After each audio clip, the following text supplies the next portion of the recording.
What do you mean? I don't understand. Dad, who they send assassin after my daughter?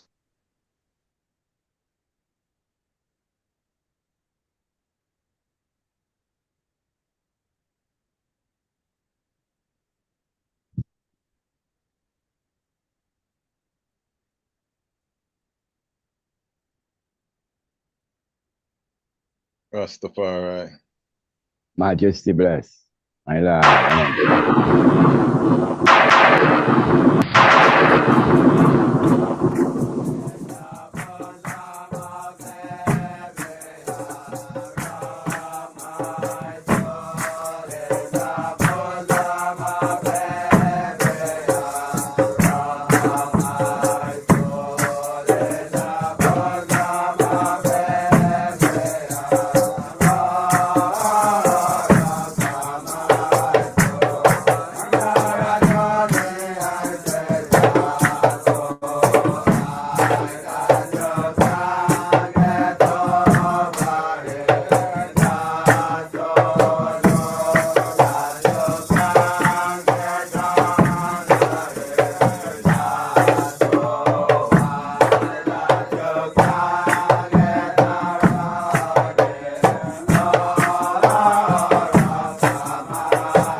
Holy Emmanuel I Selassie Jah Rastafari.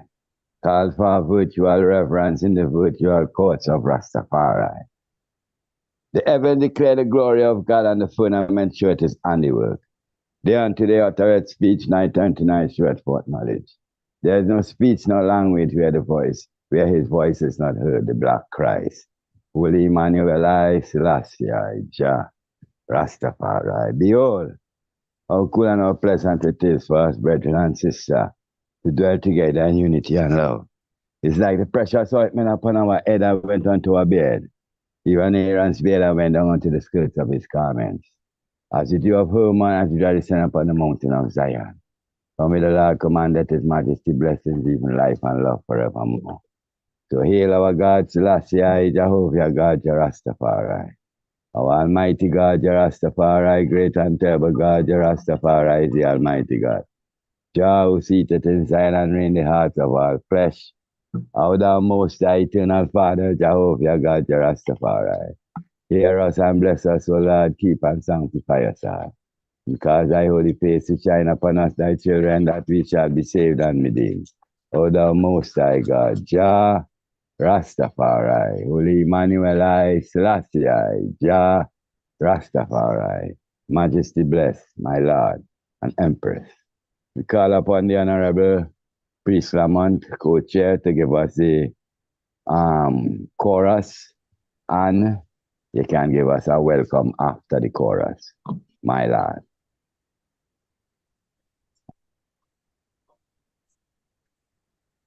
Thank you very kindly, Honorable Chair, Honorable Priest, and say blessed love again to the royal family. Most High Selassie Jah Rastafari. Glory to Jah in the highest, and on earth peace to man of goodwill. We praise you, we bless you, we adore you, we glorify you. We give you thanks for your great glory. Glory to Jah in the highest, and on earth is the woman of goodwill. We praise you, we bless you, we adore you, we glorify you, we give you thanks for your great glory. O Lord, Jah, heavenly King, Jah the Father Almighty, O Jah Rastafari, the Holy King. Glory to Jah in the highest, and on earth is the man of goodwill. We praise you, we bless you, we adore you, we glorify you, we give you thanks for your great glory. Say glory to Jah in the highest, and on earth is the woman of goodwill. We praise you, we bless you, we adore you, we glorify you, we give you thanks for your great glory. O Lord, Jah, Heavenly King, Jah the Father Almighty, O Jah Rastafari, our holy King, in a holy Mount Zion, Zion, Zion, Lord, holy Mount Zion, Zion, Holy Emmanuel, Celestia, Selassie, Jah, Jah, Rastafari. Oh, great Rastafari. is our John, greatly to be praised in the city of our God, in the mountain of his holiness. Beautiful for situation, the joy of the whole earth. Is Mount Zion on the side of the north, the city of the great King, King Emperor Haile Selassie the First, Jehovah, Jah, Jah, Rastafari, Rastafari. my Lord and Empress. Blessed Lord. Honorable, my Lord, I call on the co-chair to give us a welcoming word, my Lord. Oh, yes, my Lord and Empress, give thanks. Yes, my Lord and blessed love. Let me say welcome to the royal family. And I need to clap ourselves because we have started the journey and we have decided not to turn back. We will ever be moving forward. He said, the man say, forward to advance with love and light, with truth and right. We glorify each and every one of I and give thanks and praise to our divine Father. Holy Emmanuel, Selassie, Selassie, Jah, Jah, Rastafari, Rastafari. Majesty, and My to the Lord, honorable chair, my Lord. Majesty guest, give thanks, Honorable Co-Chair, and we call on the Honorable Empress Trisha for the roll call. Blessed love, my Lord and Empress, Blessed love. and welcome to another priest reasoning of the Council of Elders. Today, September 14, 2025, it is now 12:34 p.m. Roll call of the Council of Elders. Honorable Priest Ainsley, Majesty bless. Honorable Priest Lamont,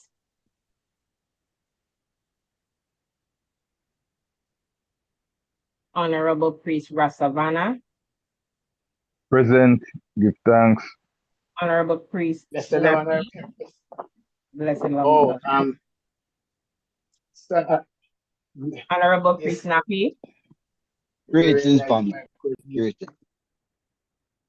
Honorable Priest Earl, I am in the house, one perfect love. perfect love, and Honorable Priest Adigan,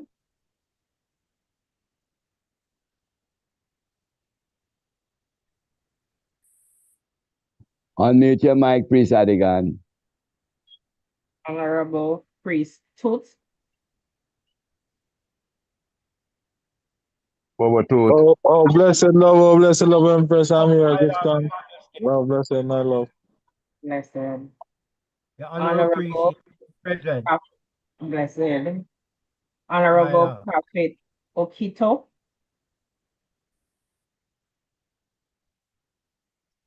Unmute your mic, Prophet Okito. Present, blessed love. Honorable Give thanks. Bobo Ken. He depend on a job site, him say so, he might, yeah. Him open the mic, so blessed. Him acknowledge. Honorable Leading Empress Miriam. Blessed love, royal family, give thanks and honor to take. Blessed love. Have not forgotten anyone, right? And myself, Honorable Empress Trisha. Let the record reflect that there are 11 members present at the beginning of today's meeting and those to come. Yes, Honorable Empress, you can go on with your inspirational word. The first of today's lessons comes from the lessons for African people, the course of African philosophy, first and only class of 1937, Professor Marcus M. Barbie, my Lord and Empress. Lesson number 14, self-initiative. Every man in his own responsibility in life. Nature never made anyone dually, but singly. Therefore, you have your single responsibility. The purpose of life is to live fully. Hence, the single life must be complete. And in fact, it is so with every man. Hence, it is a duty of every man to fall back on himself for what he wants. The use of all of the faculties of man is necessary for his own protection. He always has a reserve of self-expression and self-action upon which to fall to protect and defend himself. He must therefore develop his faculties to do things thoroughly for himself.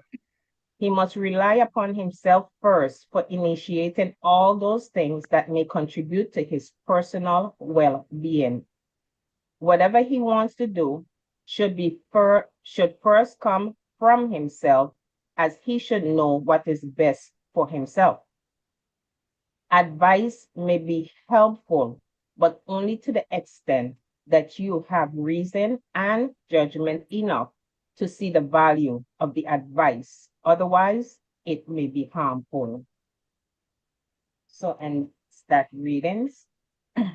The second reading comes from the wise mind of His Imperial Majesty Emperor Haile Selassie I. Chapter 4 on character, 4:11. It is only natural for man to strive toward a better life, to wish to educate his children while he himself was uneducated, to desire to shelter and clothe them while he himself was naked and scourged by the elements, to strive to spare them from the cruel diseases by which he himself was ravaged. 4:15, there is nothing better one can leave behind than a worthy and memorable name. My Lord and Empress, give thanks for Majesty. today's words of inspiration. You're reminded that we are live streaming. We ask that you stay hydrated. And we ask that you get your book, pens, pencil, anything that you need to be able to write down any questions or concerns that you may have, so that at the point of question and answers that you can, be able to partake in the discussion. My Lord and Empress, blessed love and welcome again. Majesty, bless Honorable Empress, give thanks for the inspirational word. And moving into the agenda, our introduction. Repatriation is a must for Rastafari. A phased-out process commencing with oneself.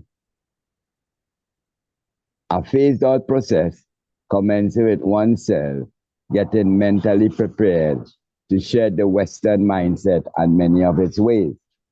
Embracing your blackness and revaluing the African perspective is the first phase of African consciousness.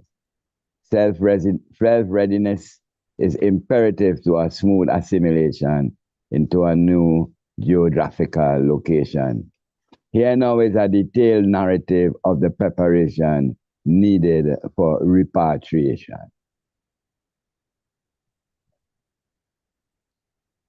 From Bobo Hill to Africa, or from wherever we are to Africa. To prepare for a migration, whether for people, data, or software, you must thoroughly research your destination, gather necessary documents, plan finances, secure housing, and communicate your plans to relevant parties, keeping in mind a timeline of at least a year to execute these steps effectively and avoid being overwhelmed by the process. For international migration people, 1. Research and planning, 18 plus months out. Destination, research visa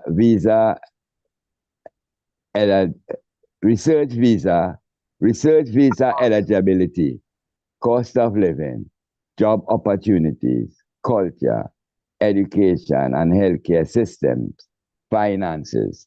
Evaluate your financial readiness and budget for the move. Purpose. Clearly define the reasons for migrating. 2. Documentation and finance 1 year out. Passport and visas. Renew your passport and begin the application process for your visa. Financial planning. Organize and evaluate your finances. Logistics and housing 6 months out. Home. Decluster your house and put your property on the market. Removals. Book an international removals firm to transport your belongings. Accommodation. Research property or temporary accommodation for your arrival. 4. Arranging life in the new country. Banking. Open a bank account in the new country. Jobs. Continue researching job opportunities. Schools. Register for new schools for your children. For data or software migration tech. 1. Assess your data. Gather all current data and review it to identify any gaps or inconsistencies. Data manipulation. Clean up, delete, and add columns to prepare data for the target system. Set up test environment. 2. Establish a test environment to simulate the migration process and identify potential issues before the actual migration. Backup and recovery. Back up your data and configure your system for recovery in case of migration failure. 4. Communicate. Inform all relevant team members and stakeholders about the migration plan. Monitor and review. After migrating, review the data in the new system to ensure accuracy. For community or platform migration. 1. Define goals and vision. Clearly map out the goals of the migration and how the new platform will help achieve them. 2. Involve stakeholders. Engage all internal stakeholders. Share the vision and address their concerns to build support and advocacy. 3. Create a comprehensive plan. Develop a detailed migration plan and choose the right platform to ensure a smooth transition. 4. Prioritize user adoption. Build user onboarding into your plan and communicate early and often with users about the changes and benefits to be continued, my Lord and Empress. Economic opportunity. To assess economic opportunities as an immigrant, you should evaluate the destination country's overall economy, focusing on the GDP growth, labor market conditions, inflation, and specific sector demands, while also considering your own skills and human capital in relation to the market. It's also important to research available support systems, entrepreneurship opportunities, and the long-term potential for wage growth and innovation in the new economy. 1, analyze the national economy's GDP growth. Look for countries with strong GDP growth, as this generally indicates a healthy and expanding economy that can create more jobs and opportunities. Labor market analysis. Research the demand for labor, particularly in your field. Labor shortages. Identify industries or sectors that are experiencing labor shortages, as these may offer more opportunities for immigrants. Sectoral composition. Understand how the economy is structured and which sectors are most productive and growing. Inflation and monetary policy. Monitor inflation rates and monetary policy to gauge economic stability and the potential for wage stability. 2, evaluate your human capital skills and education. Assess the compatibility of your skills and education with the needs of the new country's economy. Innovation and entrepreneurship. Recognize that immigrants often contribute to innovation and business creation. Look for opportunities to leverage your unique knowledge or start a new business. 3, research the broader economic benefits of immigration complementary roles. Understand that immigrants often fill jobs that US-born workers may not pursue, filling labor gaps and increasing productivity. Economic expansion. Realize that immigrants contribute to the GDP growth and can create demand for more services and products, which leads to more jobs. 4, consider specific factor wage growth. While there may be short-term competition, studies show immigration can lead to overall wage gains for native-born workers. Long-term impact. Research have found that immigrants are net fiscal positives for governments, contributing more in taxes over time than they receive in benefits, especially in the long run. Business creation.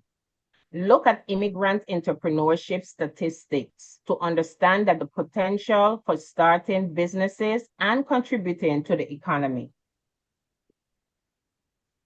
My Lord and Empress, to be continued by Honorable Priest Rasavana.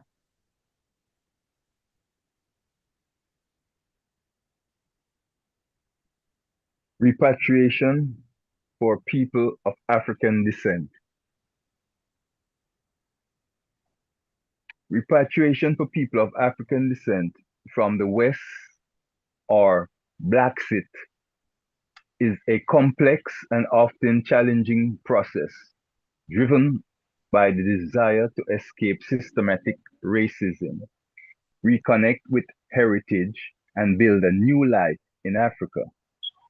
While this migration is gaining visibility, with countries like Ghana and Kenya seeing a growing influx of Black Americans, the on-the-ground realities are a mix of opportunity, cultural advancement, and unexpected difficulties.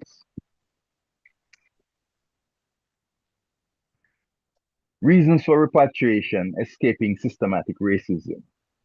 Many individuals are motivated to leave Western nations due to the exhaustion and trauma of constant racial scrutiny, discrimination, police brutality, and systemic oppression. Cultural and ancestral reconnection. The desire to reconnect with lost heritage is a powerful driver for many moving to Africa. Visiting historical sites and living in a majority Black society helps people reclaim a sense of identity that was severed by the transatlantic slave trade. Greater sense of belonging. In Africa, many repatriates report a sense of liberation and peace that comes from being in a place where Blackness is the norm rather than a marginalized identity. Economic opportunities. Growing economies and emerging markets in certain African countries like Kenya and Nigeria offer opportunities for entrepreneurship and investment. For some, a lower cost of living and a stronger currency exchange rate also promises a higher quality of life. Challenges and complexities. Western privilege. Despite lacking racial, let me repeat, despite lacking racial privilege in Western countries, Black repatriates often benefit from the economic and passport privileges of being from a wealthy Western nation. This can create friction with local Africans who may view them with resentment or as a source of exploitation. Gentrification. Influx of Westerners can drive up living costs, gentrify neighborhoods, and limit locals' access to resources like land and beaches. Some locals feel displaced by these new arrivals.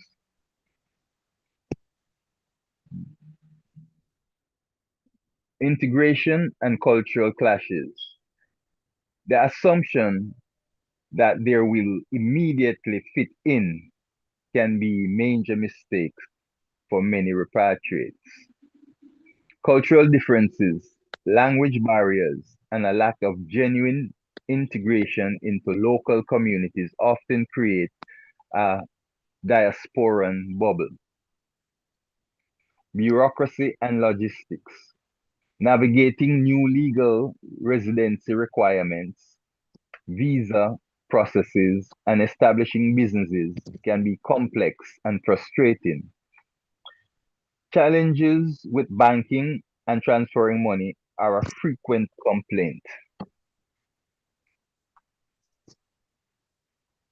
The honeymoon phase wears off. Many repatriates discover that daily life in Africa is not as idealized escape from hardship. The they face systemic issues like corruption, power outages, and infrastructure challenges.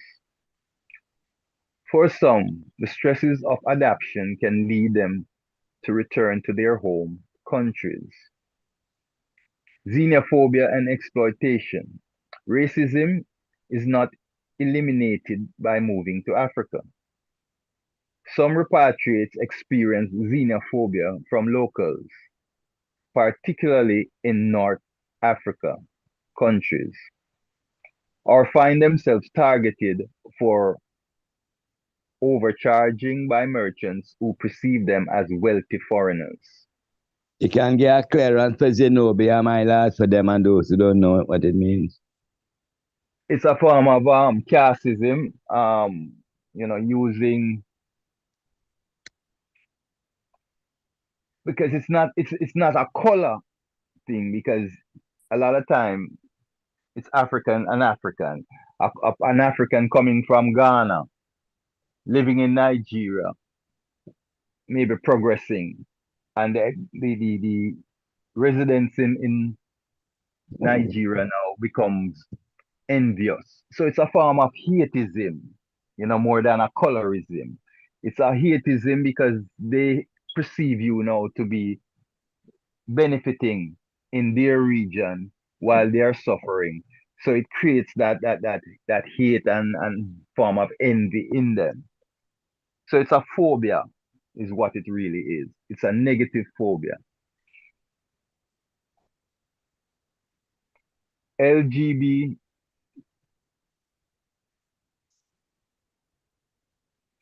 LGBTQ and safe, safety concerns.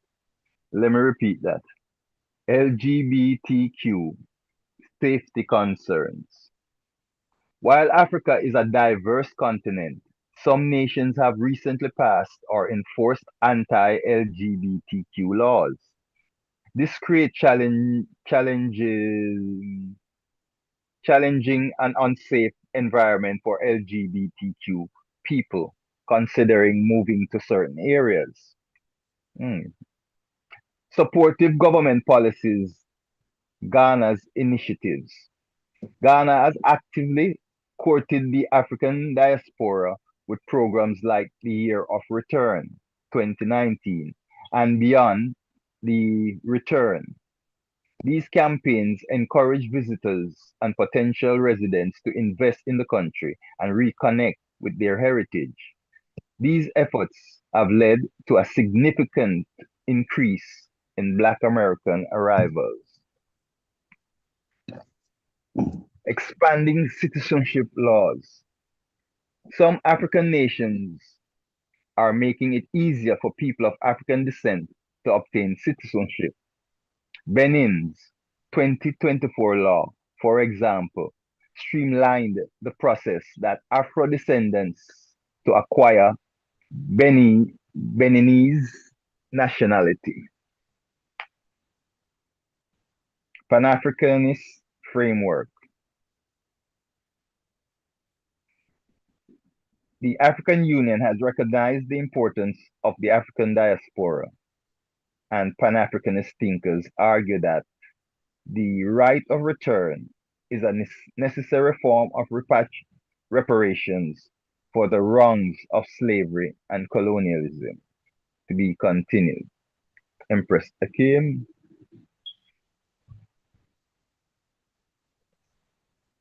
Greetings. Social ecosystem.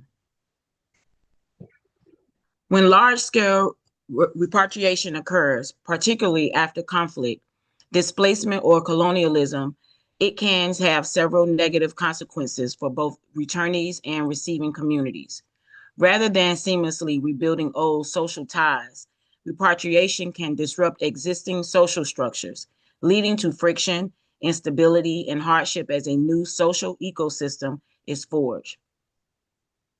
Challenges for returnees, discrimination, and stigmatization.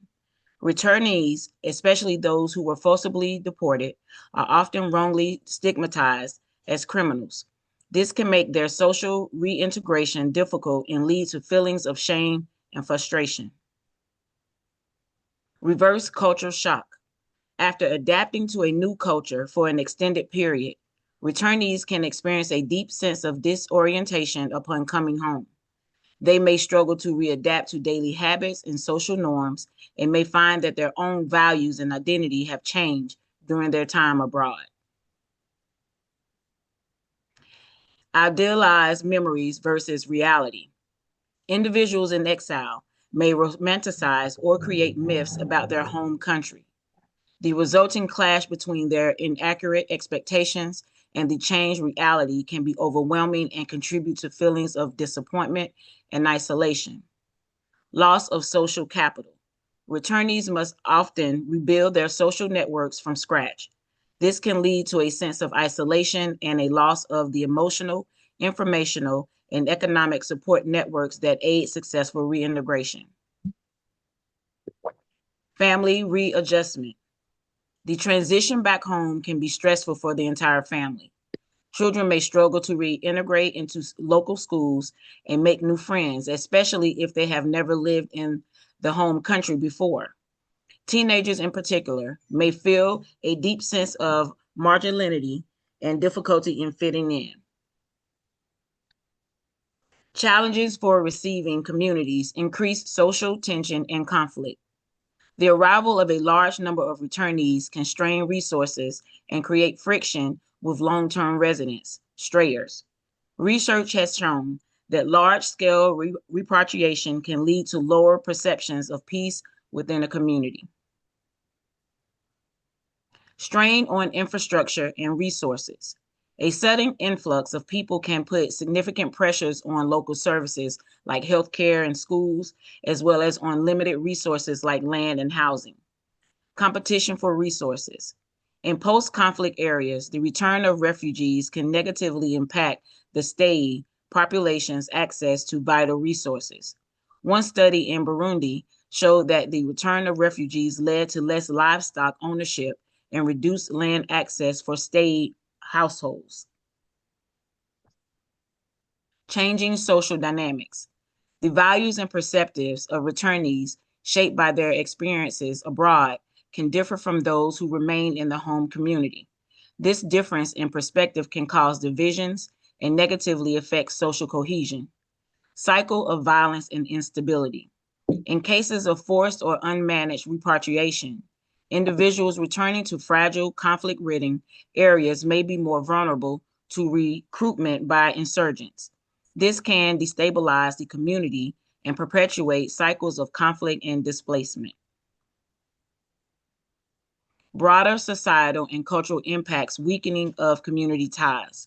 The removal of people from immigrant communities, example, through mass deportation, can weaken crucial bridging social capital, ties with non-ethnics and host institutions that are vital to integration. Erosion of social safety nets. When large numbers of returnees, particularly refugees, are forced to come home, it can damage informal social safety nets within communities. One study found that refugee return had a negative impact on community members' ability to borrow money from non-household members. Disruption of cultural heritage.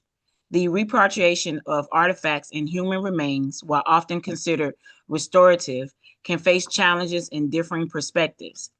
Debates can arise over issues of ownership, the appropriate cultural care of items, and the potential disruption to establish knowledge and spiritual systems. To be continued.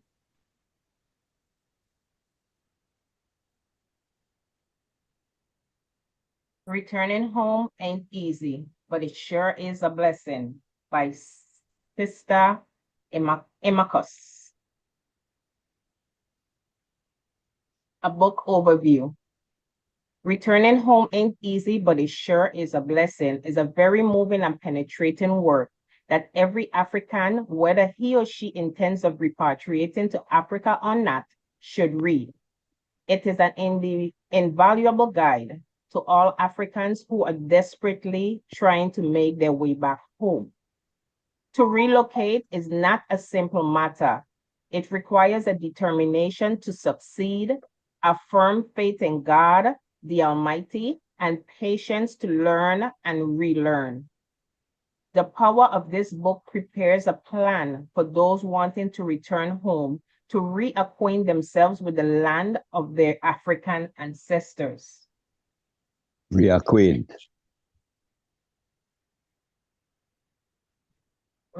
themselves with the land of the African ancestors. This book shows wisdom, extreme sensibility, and a sense of humor necessary to help one to resettle and make their home in Ghana or anywhere in Africa for that matter. The discourse also includes Ghanaian law as it relates to the subject of dual citizenship and the right of abode for Africans born in the diaspora. This book can help those who may choose to walk the path of return but should also be read by those who do not intend to relocate, as it is a book which imparts valuable information about a country in Africa, one of the countries that many African Americans repatriate to, Ghana. Her straightforward choices of words makes for an admirable, enjoyable, serious, and commendable read. And this is the Amazon link. You can go on Amazon and find the book, which is titled Returning Home Ain't Easy, but it sure is a blessing. To be continued. Epilogue.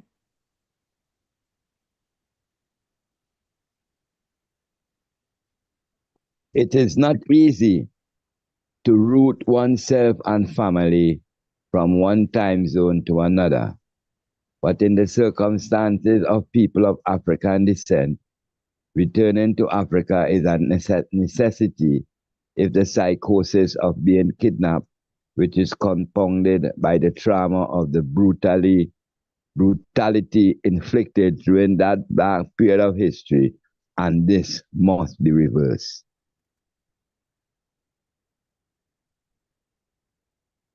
Reparatory justice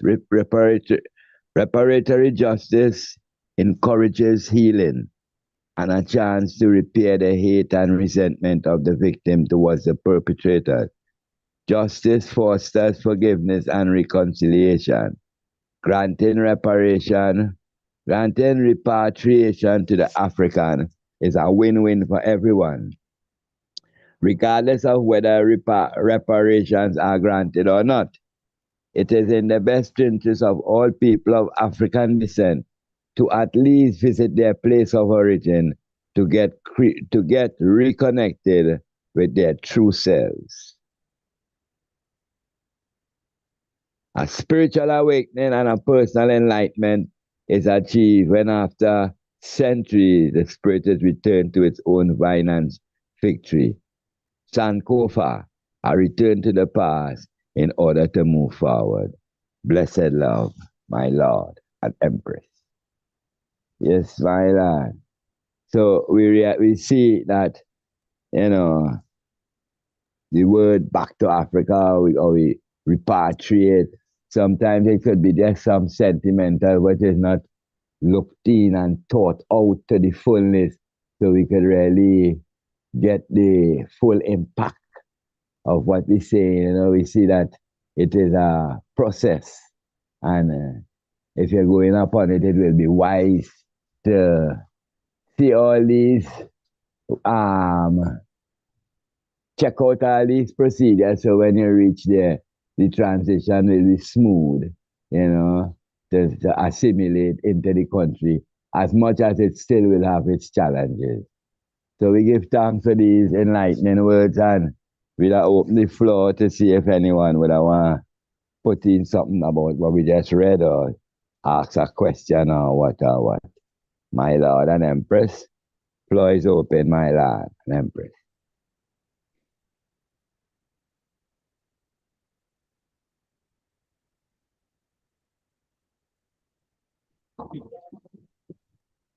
Blessed.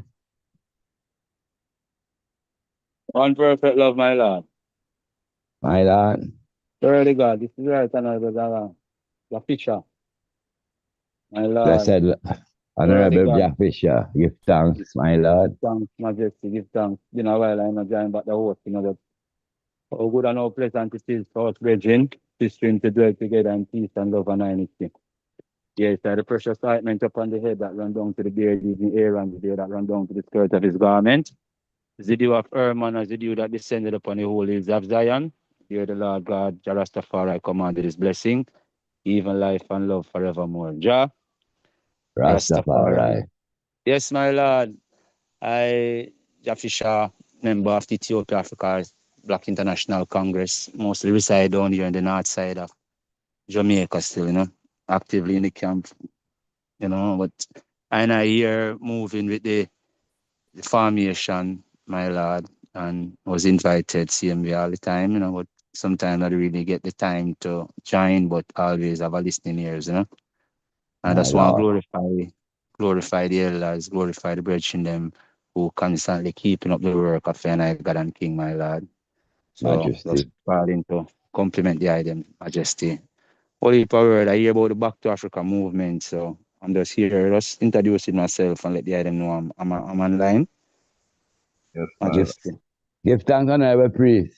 Word Glorify the God. moments, yeah. Glorify your company and cause the man say, you can tell me what the God tell you and we will hear each other, the God in us all. So Yeah. today we're discussing about the preparation to return home to our motherland. It's more than just to say, look a passage, especially one of the key points is our sustainability.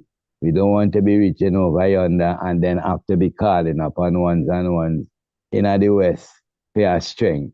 We glorify its strength from anyone, naturally, but True God. it shouldn't hold us back because we are just solely dependent on ones and ones outside.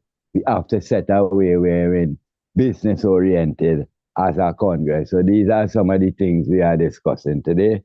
My Lord and Majesty, the floor is open for anyone who would like to comment.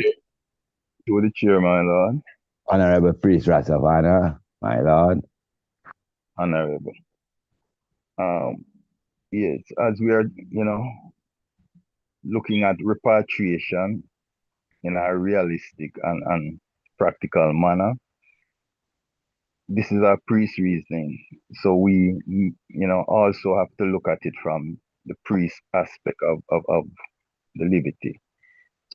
What is the role of the priest in returning home? After the preparations are done and we do our due diligence and, we identify where our calling is, which place in Africa is calling us the strongest, and we make that trod and we identify how we are going to settle into the country and assimilate into the fabric of the culture there.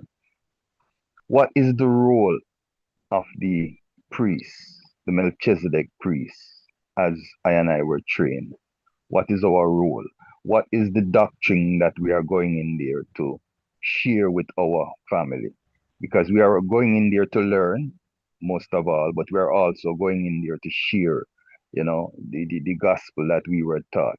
But what is it that we are going to share with the ones? What culture? What is the sum total? Because remember now, we're looking at it from the aspect where the Father said, we will throw away the Bible when we are going in, and we'll be getting rid of the Eurocentric tools. So when we reach home, those Eurocentric tools are not really going to be relevant to the pathway that we will be taking. Is what I and I was taught by the Father, by the Black Christ, King Emmanuel, Charles Edwards. See, the man said we're going to dump the Bible as we go up the Nile. So now, keeping that in mind, what is it that we are going in to share as an ideology, as a philosophy, as a theology? Because the Black Christ taught a liberation theology, a sacred science. What is it that I and I are going in there to culture? What is it we are going to minister?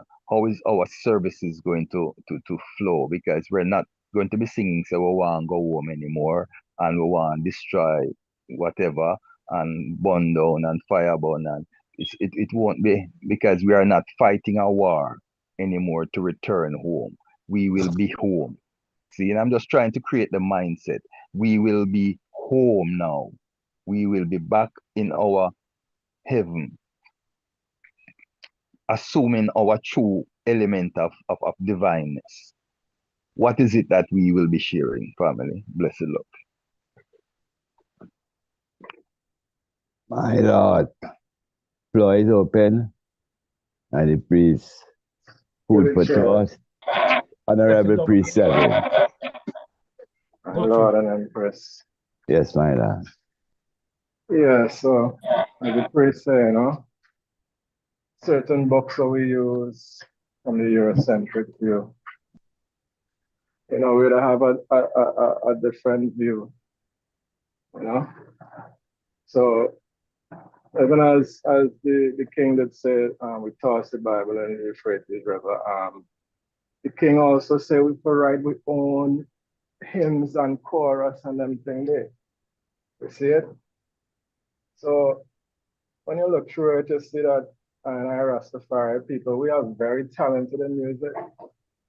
A whole lot of us sing reggae music. You understand? We write reggae music, so we could write hymns too. You see, that shouldn't be hard to do.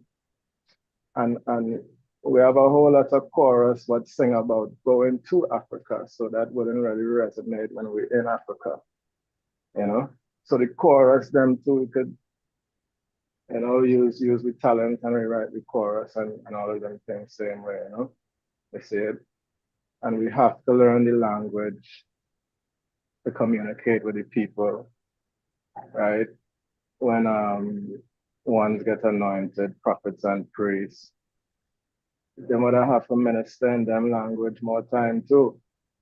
You see it? So that the understanding the language and relating to the language is very, very significant when it comes to us living in Africa. So relating to the ceremonial order, yeah, we have to rewrite we hymns and choruses. My Lord and Express. My Lord. Correct me if I'm wrong, Priest Razavana. Didn't Priest Jakai and them used to encourage the local man them who they anoint as priests to start minister in the Tree language, my lord? The Tree. Yes, my lord. The man was encouraged to minister in their tongue because I was supposed to learn. Right. That's the whole process, This as the narrative said earlier, it's a phase out process. This whole concept of repatriation, whether it is individual repatriation or mass repatriation, it has to be a phase out process. And that is part of the process. If we are going in, we have to really be serious about our Africanness, our African consciousness. One of the reasons why we don't have the power that we're supposed to have, we say we are gods and goddesses, but we lack a certain amount of power to manifest that, is not knowing our ancestral tongues. We are not opening the portals. We are not, there's a whole difference when you look at the concept, and this is a whole standalone reasoning by itself. This will take a whole reasoning of its own. But when you look at the reality of our ancestral language, how our ancestors, their thoughts are expressed in those language. In a lot of them, there is no alternative English to represent what they are saying, the passion and the emotion that they are expressing. There is no English to rightly express it. Seeing, just like when you hear, say, the Lord's Prayer in the African language versus when you hear it in English. There's a whole total different rhythm to it, a different vibration, a different energy that it come with. If we say word of power, we have to look at that reality. Is English our original tongue? Was it English that we use to conquer and to create the paradise that the Greeks came and saw? The powers of our ancestors, Naya Bingi, Queen Naya Bingi and all of those, was it English that they were chanting? Yeah, so language, Honorable Priest Evans, great reasoning, my lord. Language, identifying with the language is a key component to realigning ourselves back as Africans and to open up. We're trying to decode certain things in our genes. And now we want to go as far back, because the encoding didn't start 1, 2, 3, 4 generation. It started from from the bloodline origin. And there are certain things we are trying to bring forward into our memory bank and into ourselves to encode them, to decode them. Does English do it? Does it do it properly? Do we, in decoding it, are we really getting the right understanding with the English? Until we speak an African language, we will not know what power that brings to us. My Lord and Empress. Honorable Maida, Please, a Snappy. question. Okay, When you're finished, please, Snappy, and then please, Callaghan. okay, and please, Snappy, you can probably answer this question too. As much as we know English is the conqueror's language, we also know it has become a language that is desired to be understood by the world. So we still have an advantage. Saying that, should we now commission committees to start writing new hymns and choruses in the English that we know for now, as a part of preparing our mindset for repatriation, my Lord and Empress? Honorable Priest Nappy, you can go on. Yes, my Lord, give thanks to the reason,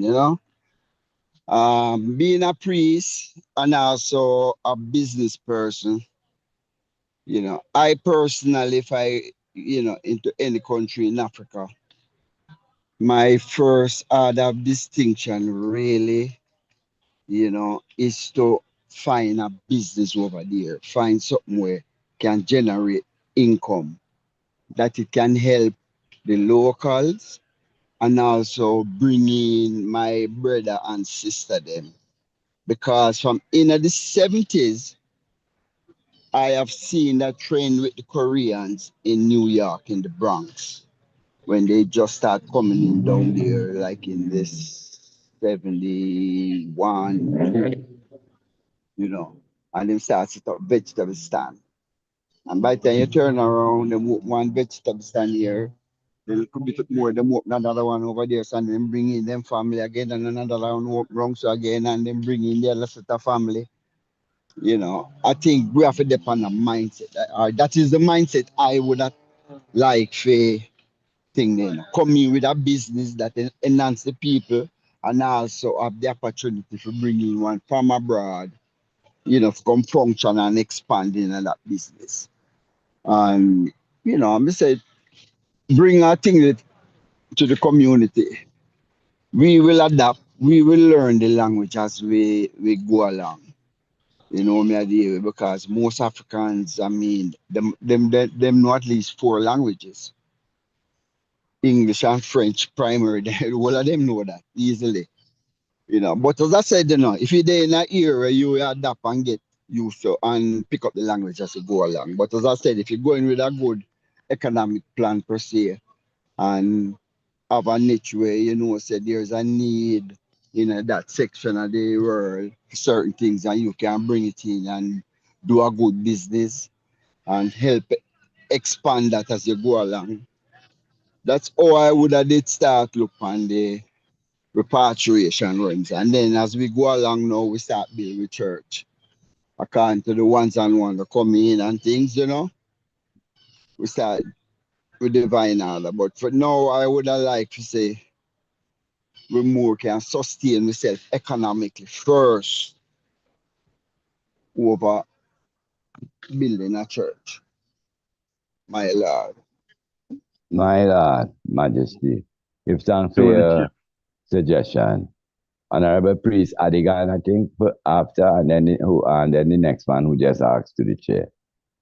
My Lord and Empress, to give thanks for life, and another day of reasoning, because I'm say reasoning is better than preaching, Yeah, I'm honorable priest of Sukli, they're gonna do for, member and priest after the order of Melchizedek, a member of the Ethiopia Africa Black International Congress, True Church of Divine Salvation. With our word, the founder, leader, president, our God and King. Right Honorable King Emmanuel Charles Edwards, who hail as the Black Christ, Holy Melchizedek, Holy Emmanuel I Selassie I, Jah, Rastafari. Rastafari. Well, taking out Jamaica as the honorary state, which make 54, if not 54 country, 55 members of the African Union, one AU, Africa vast, and one part of Africa might have 1,000 tribes and 1,000 languages. Seeing so, when we say get in tune with the language, which one? Hebrew, Hausa, Amharic, Fulani, Twi. You understand? How far do we push it? Yes, I agree with the economic base. But one thing, what I do say we shouldn't do when we returning, whether as priests or lay persons, is try push our teachings of Rastafari, how we created it in the Western Hemisphere. Because even His Majesty, our God and King, who we give our highest reverence, He would talk of the church and His reverence for Jesus Christus, which some call Jesus Christ or Jesus Christ, right? And He would speak high. He even would speak in the Christian language of being baptized in the blood. And this is amongst Rastafari. The emperor gets a pass when it comes to that Christian expression. But if an next Rastafari burn that, and even that in itself, even our projection, even of our God and King as priests going back to Ethiopia, right? They might see our thing diverse and different to theirs. Because I remember as what them call it, the gospel Bell's mission to Africa. And I remember the bulletins what came out before the destruction, a man ramped with the flag. But I remember reading the lovely reports coming out of Ethiopia pertaining to I priesthood. And one of the bulletins was, it seems like a new priesthood has returned back to Ethiopia, because them are Orthodox, so them are going to talk about them Christian Orthodox expression. But I got a great welcome in the 1990s into Ethiopia, only for individuals to spoil it. That's why I say a lot of people going into Africa is one thing, but is the right person going into Africa? Because there's a lot of people going into Africa, but them is not the right person, them is not the right motivators. Some have ulterior motives also. So, as Africa is vast, and it relates to language, like I said, one part might have 1,000 language. In Ethiopia, them say them have political tribes. I need to go into Ethiopia. Only select people, the right people? I thought all people need to get back to Africa. My lord. Freddie? Who was that? What? Continue on. Yeah, I was Continue, saying, yeah. I was saying, Africa is 54 countries, and it don't all one language. So how do we communicate? Remember that I mentioned Hausa, Fulani, Igbo, whatever, Amharic, Eritrea, all of these different languages. So remember, we don't even have the biggest alphabet in the world. The Chinese have the biggest alphabet. The Amharic Fidel of Ethiopia is either 37 or 38 characters big. So it and every character extends into 7 different varieties. So language is key, yes, but according to the individual, because right about now, all Africa is concerned, no care how much we are Rastafari, 1 minute. we pick the place.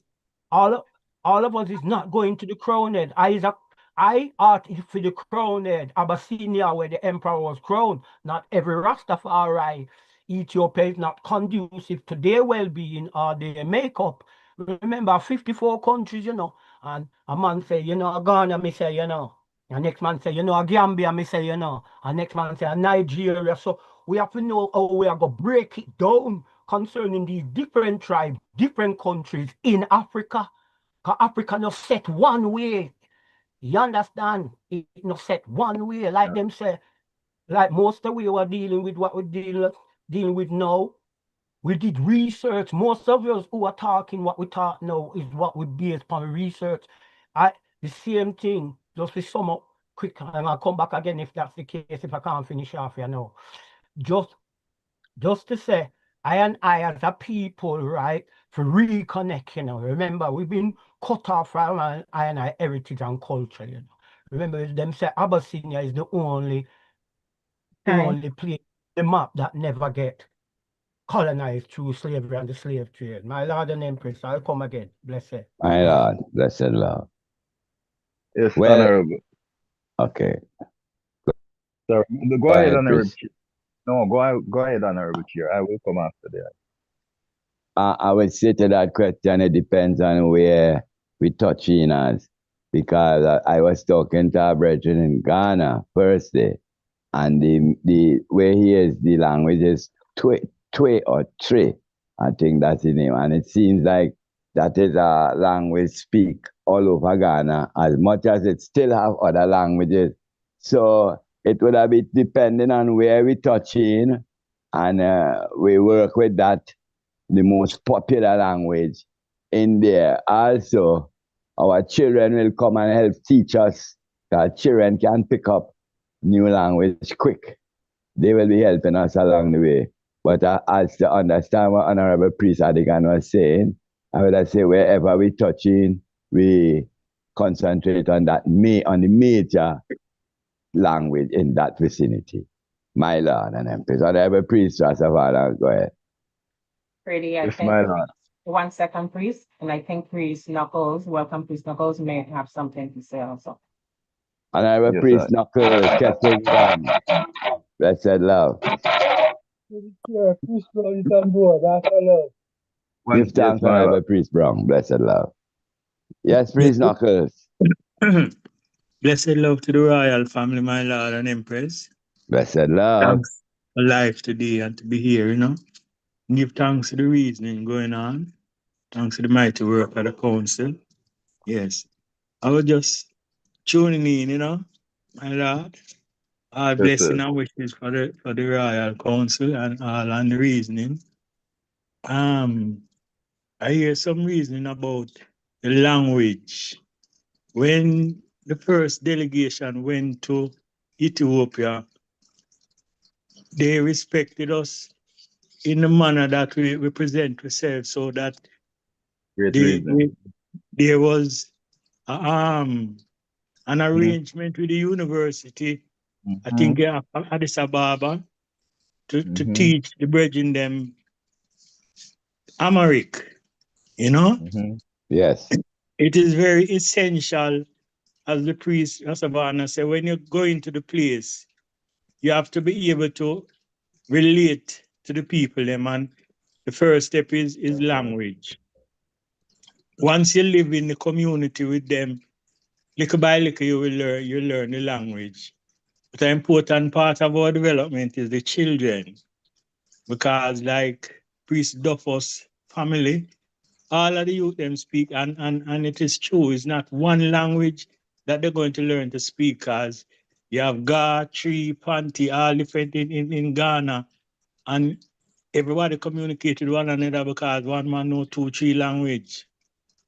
This is very relevant.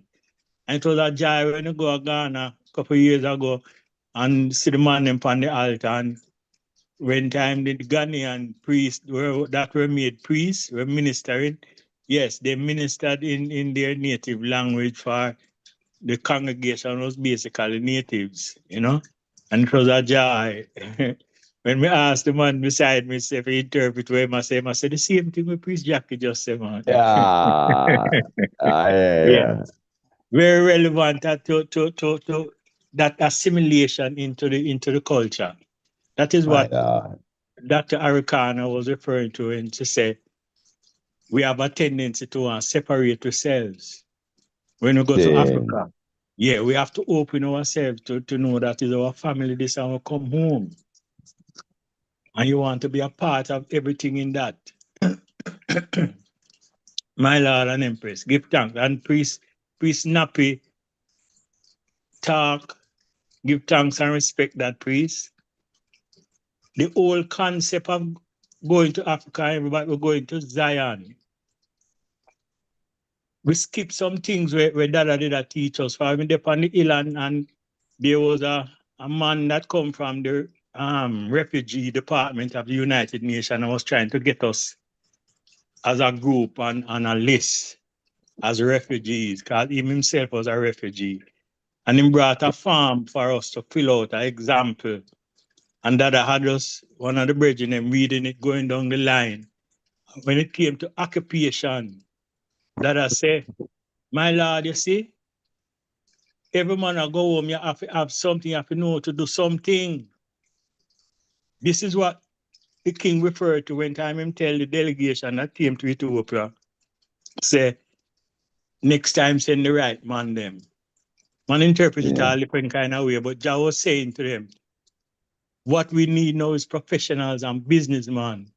Come build up the economy and something to make it more pliable for the ones coming home, to come home and have something to do and place to be. So the repatriation mentality where we have to have now have to be prior at the top of the list is professionalism. Not just say you go home to Africa. Yes, eventually all ones, but first, those that can build. When just send the man them from Kenya to Ghana, him said these are the builders.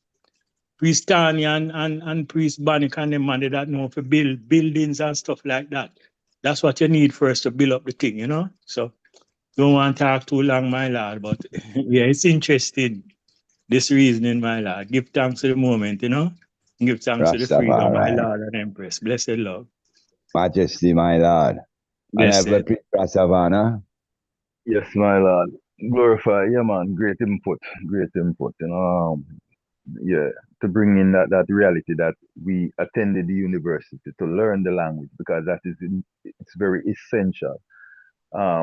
Just to seal up with that, to say that one of the things that it does for us, it allows the people to accept it easier. They embrace us closer when we are able to speak their language. See, then you see that treating you now like a foreigner, like a stranger, that dissipates, and you are allowed now into the inner sanctum of the community. And a living example is the Honorable Priest Barry Sababo, seen, who speaks the language fluently, knows the culture deeply, and has been accepted closely. Seen, so that's the proof in the pudding right there. But I want to attempt to answer Honorable Priest Imes's question. Honorable Priest Imes, we have to get creative, in our thoughts in these days. And we have to kind of merge with the youth them. The youth them kind of see the futuristic vision because this is their time period. Now, with that said, yes, we should have a team writing new hymns and choruses that's going to be Africa specific. Now, we can inspire them. We can, we the ones from here, the elders, the ones from the West who have been living the liberty. We can inspire these hymns and choruses. But we can also bring our brothers from the continent who are now among us as Bobo in simultaneously to interpret them. So as a hymn or chorus is written, you pass it on to the brethren them there so they can translate it into their local language and so forth. And so we cross the cultures till eventually we get a full grasp of the language and we can now start to write in the pure African language. But everything is a process. But yeah, there are ways in which we can do it that includes everyone. And the bridging them on the continent, we have to also inspire them to write hymns and choruses in their language and then share with us. Because like I said, sometimes their expression is a little bit different from the English expression, and we would be surprised to hear how deep, some of those cultures are and how they express themselves very deeply. So those hymns and choruses would be very deep in their expression, is what I'm saying. My Lord, I hope that makes sense to the eye and the rest of the item. Royal Chair. Honorable Priest, yes, Honorable Priest Rastafari, I understand, yes, sir. Go ahead, Priest. The question it asks about the first duty where the priest are going to do. I never know. I don't know if the priest could have regurgitate the first question for me. I'm ready. Let's see before I answer. Priest Rastafari. Yes, my Lord, pardon me. As priests, we are looking at repatriation. I'm going to start from the top. We are looking at repatriation as Africans, as people of African descent in the West here. Specifically now, I and I, as Bobo, we are looking at, as Melchizedek priests, we are looking to return. The culture that we have here and the approach that we have in our liberty here is a resistance to evil.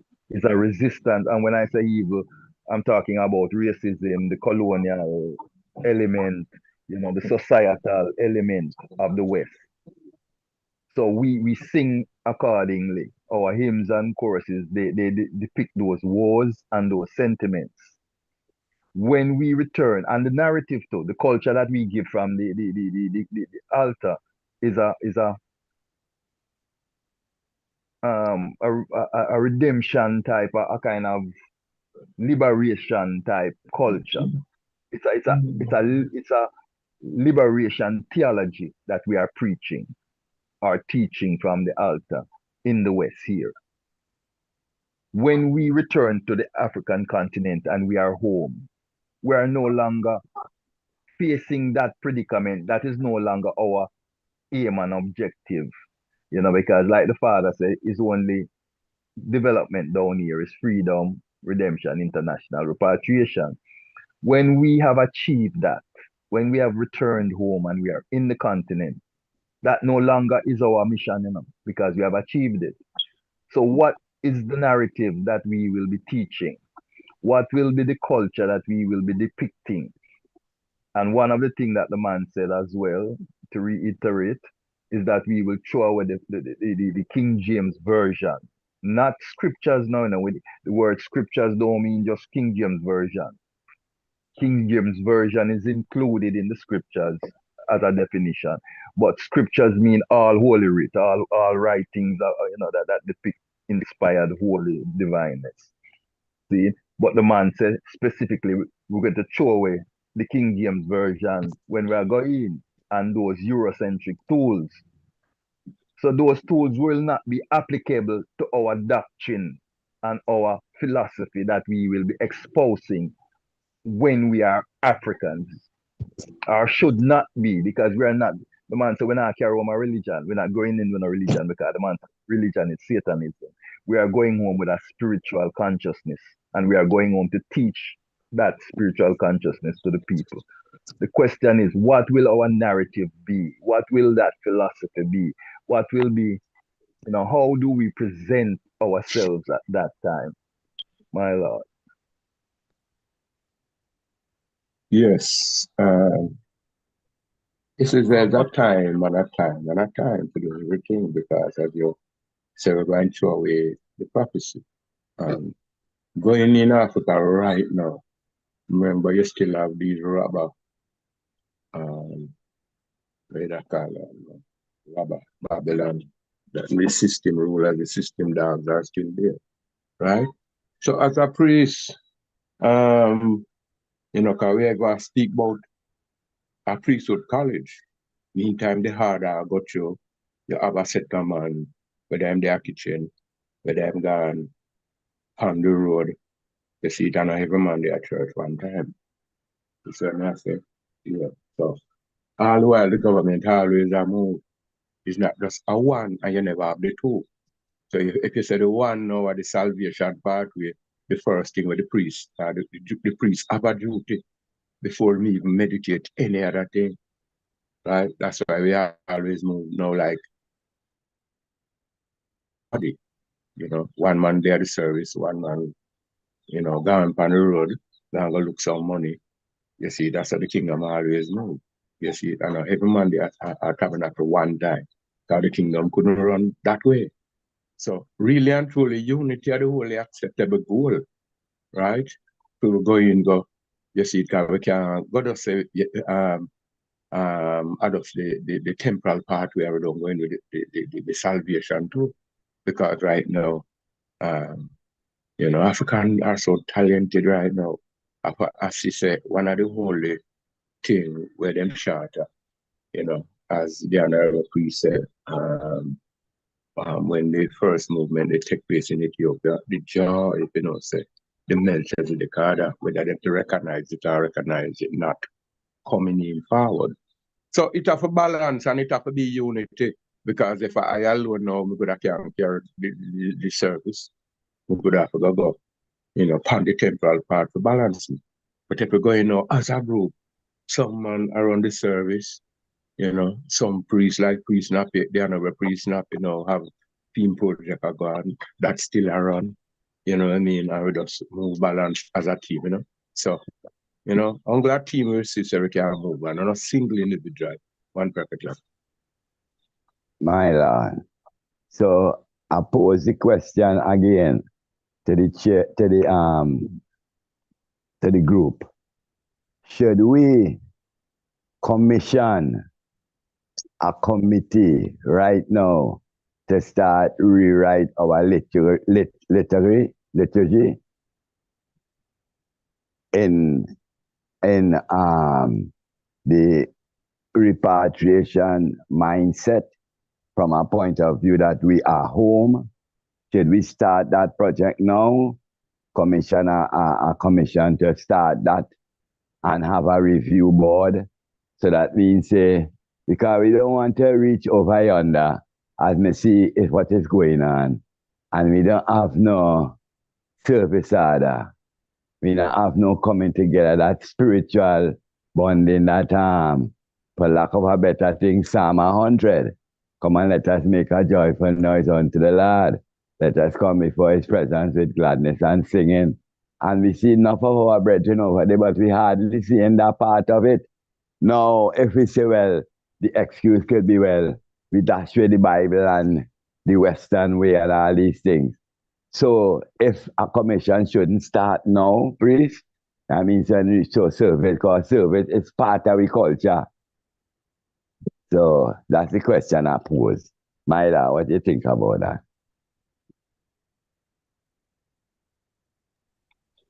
Floor is open. Please on the platform. Come in Yes. and block with us. Please, Lamont. Yes, sir. Go ahead.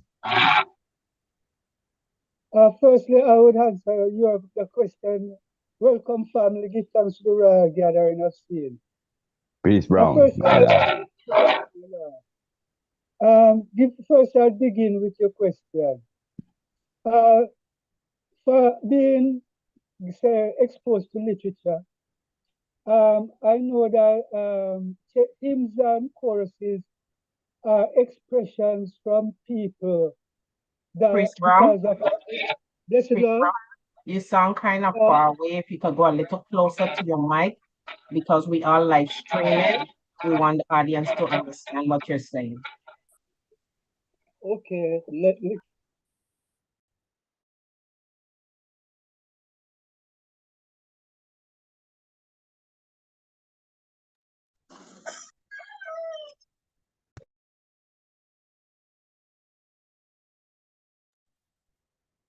Yes, I continue to block up now. Continue to block up. Unmute your mic, Chris Brown.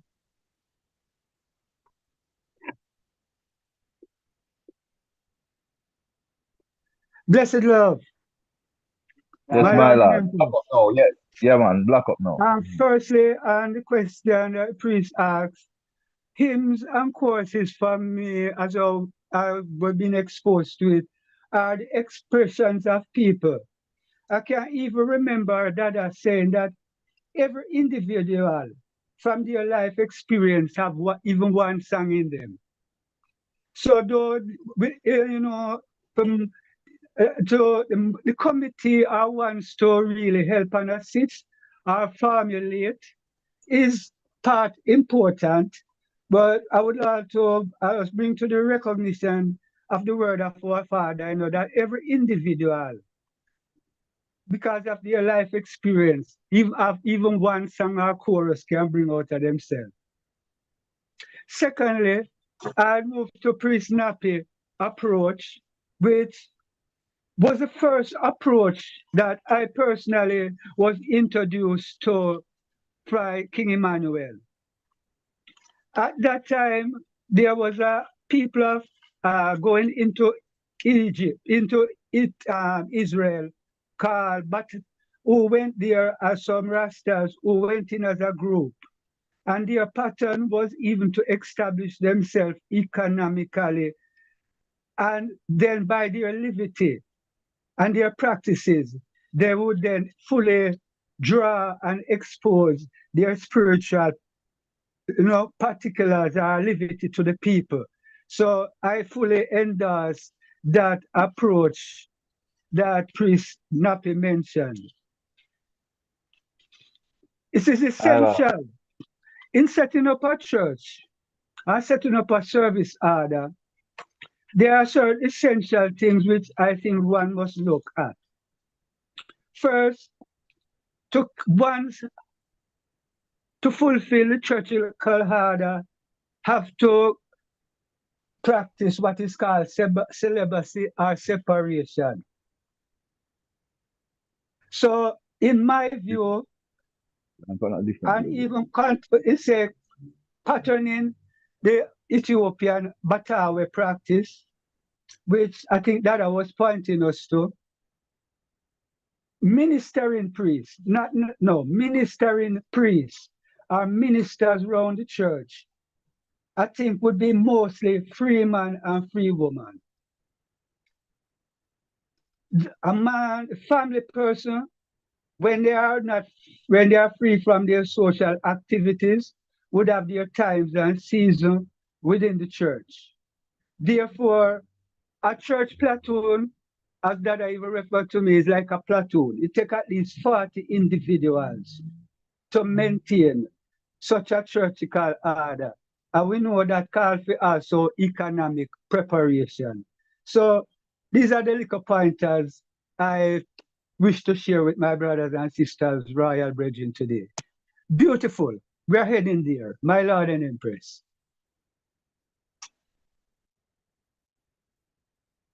Give thanks. Collier, share your music. Share your. Yes, my Lord. And, yes, we give thanks for that thing. But, a note I learned just the other day, not too long ago.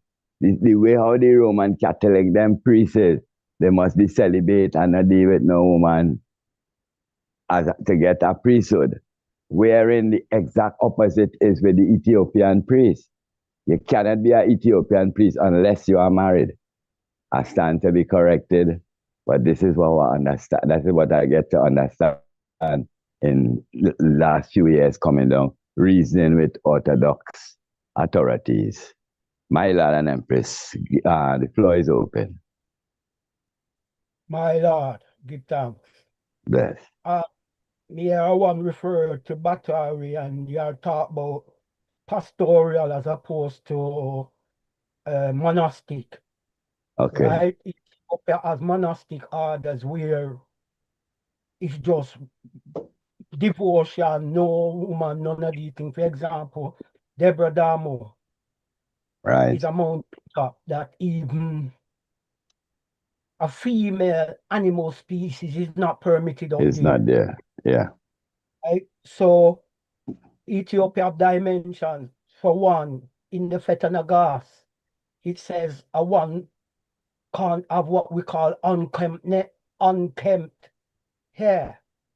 You understand? Yeah. So in certain parts, even in the legacy of the kings, which is the Fetanagas, it tells you say one have to even trim and have them head set a certain way if you even enter the priesthood. This was one of the factors why a lot of Rastafari did leave the Orthodox faith, Yeah. because the Holy Edit, they removed Haile Selassie from praise, and they said if a man wanted to be a bishop or a deacon or a boon or anything in that field, he'd have to cut off his locks. And as it relates to baptismal and marriage, if you were proclaiming that Haile Selassie is the Almighty, that is considered blasphemous by the Ethiopian Orthodox Church. I can't speak throughout the rest of Africa, but as it relates to Ethiopia, if you preach Haile Selassie as the Almighty, that is blasphemy. You can preach him as saint, you can preach him as one of the pearls of the throne, the Christ, as depicted in the Kebra but if you go and you say publicly, Haile Selassie, Kadamawi Haile Selassie, one who known as Tafari Makinan, is the Almighty, like how we profess it, right? Because this is an important point that have to bring up as it relates to what doctrine are we bringing to the people of Africa, the 54 countries at that. Because it's not no one central point, but Ethiopia, Abyssinia is the own. And what I have learned from the own of Africa, it is the first land them called the land of the priests. And it is out of that land them say Melchizedek come. So what we have to realize, right, like I said, language, everything, because like I said, everyone choose them corner in Africa. So ultimate repatriation where we are look to, where is the rallying point? Where is the central point? Is the central point going to be the crown head? Is it going to be Ghana? Where is it going to be? But back to your point of priest be married, if he is going to work with the people, he can't be an apostate or excommunicated, and he must be in a pure marriage. That means if we want to deal with secular life, as opposed to going one side in a mountain top with him brethren them in a monastic order, which consists of no woman, females, then he'd have to marry. He could not be cohabiting with a female and not married to her. They would classify that as the world. Say if you're in outer wedlock, them classify that as living in sin, and the Ethiopian them serious about that. So like it said in the Bible, be like unto the bishop having one wife.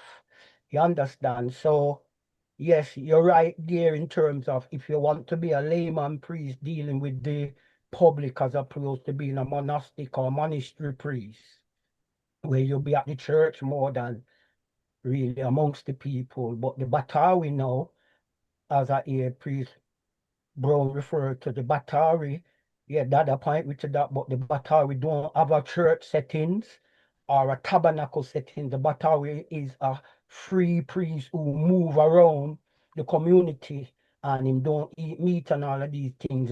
But the powers of the Batawi, him can go in any church. That means if him go any monastery, the Batawi, they can't stop him. The Batawi have like a autonomy there that any church, even if them have even if them have a white Jesus element about them, like enough of the church in the Ethiopia. Because even my brethren, Prophet Treasureman, who there Ethiopia, him say, him go to one of them church and them are offering meat. And him saying don't eat meat. And the first thing them said to him, if him is a Batawi, so the Baba Ashanti, in truth, is looked upon as Batawi, even if we did not put that on ourselves. But the Batawi, in practice, does not have an altar order and a church structure settings like we do. They might observe the Sabbath, but the powers of the Batawi, him can go into any monastery, any church. But the Batawi is like a nomad. Him just move freely, and the people them give them arms more time, and the Batawi is a free man. So while the other point with that, why we might epitomize that the Batari is a free priest, yeah. So with the understanding and most Batawi, yes, them don't really wedlock on these things. Them usually a free man, just moving through, and a lot of them when it comes to them diet, them feed on grains and them thing there and certain berries.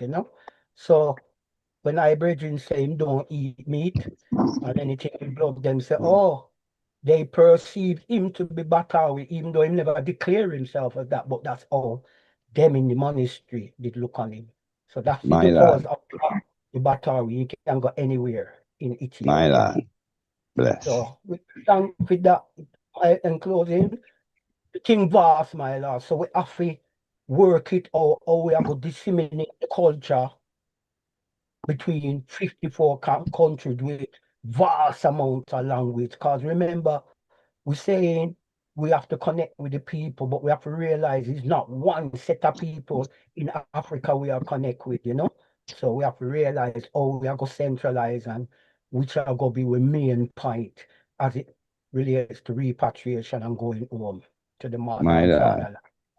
My Lord and Majesty, Emperor. Blessed. blessed, my Lord. Here, my lord. Yes, Honorable, go ahead. I think we're looking, well, let me just bring this as a additive to the discussion. We are free man going into Africa and free woman going into Africa. We are returning home. It is someone might want to go to Ethiopia, someone might want to go to Ghana, someone might want to go wherever, other places. I myself, yeah, I want to pass through Ethiopia, but Ethiopia is not where I am pulled to. I myself. And through the man say, yeah, if you go rise up your army, I not even looking for going where other Bobo is per se, my lord. I going home to be an African. I going home to go assimilate into the African fabric, knowing that the God done put in I in pearl, that pearl, and him remove the veil of misunderstanding from I and I eyes. So we are going in there as visionaries, as open-minded, spiritual beings. Priest James was saying, if you're going to a tea party, go with an empty cup. Are you going in as an empty cup to the African tea party? Because I want to taste the teas that Africa offering I and I.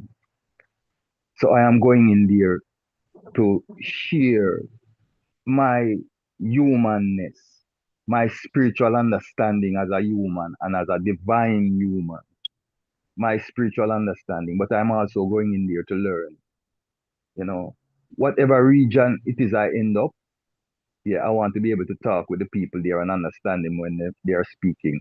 And when their cultural events are taking place, I want to be able to comprehend what is happening.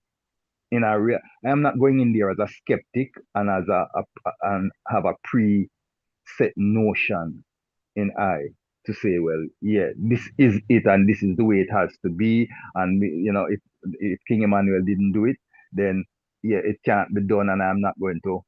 No, because that is not what King Emmanuel taught I and I. The man said, if you go home and you say, I'm going to jump on one foot, you jump on one foot too. The essence of that is go home with an open mind. Your inner God will tell you what is yours and what is not yours. Your training will identify the principles that you will deem as corrupting and principles that will enhance who you are already.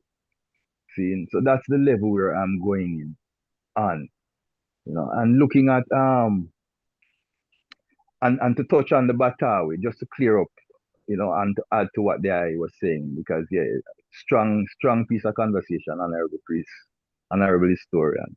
The Batawi, the thing we must look at with the Batawi, they are not an order. See, we are part of an order. See, they are not an order. They are what you would call like the Lamb of God. They sacrifice themselves literally literally, physically sacrificed their lives to absorb the sins of the world. That's the concept of the Batawi. And because of that, they are enriched with clairvoyance. A Batawi will come into a town and predict, and later on that prediction is serious. Emperor Haile Selassie I reverenced the Batawi. We reverence the king, but the king reverenced the Batawi. There was a specific Batawi that the king used to always consult with. And there was a time when he was not to be found. And according to the folklore, the king searched high and low to find him. Seeing? So he could consult with him to see what was the best move that he, the king, should make next. And I would assume that that took place within those dark hours of the king's, tenure as emperor. So it shows you they are a special set of ones that have a special purpose that they have chosen. And you also have females that is called to it. We remember the Council of Elders did an entire program dedicated to the Batawi. And in it, those were some of the fullness that was unveiled to I and I. That you have females living at home with their family and everything, and they just get that calling. Because many who become Batawi, were just normal people. Some of them had good jobs, and had possessions and them thing there. And when they got the calling, they just left all of that and became hermits. And you also have females that have done that, because it's not an order that is governed by societal laws and church and formalized religious principles. They are individuals who sacrifice themselves to absorb, and I'm repeating now, absorb the sins of the world, family. So when we reason of them, that is the concept we must look at. We can't compare our order or ourselves to them, only in the fact that it's a height that we would maybe at some point in our life would love to attain.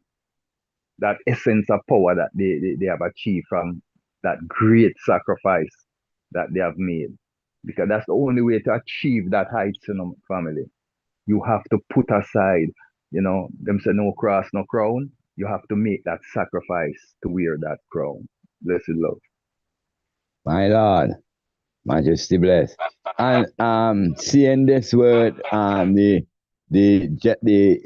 agenda and the reasoning, we'd like to hear from a man who is on the land right now, on the ground, and we have Priest Adva with us.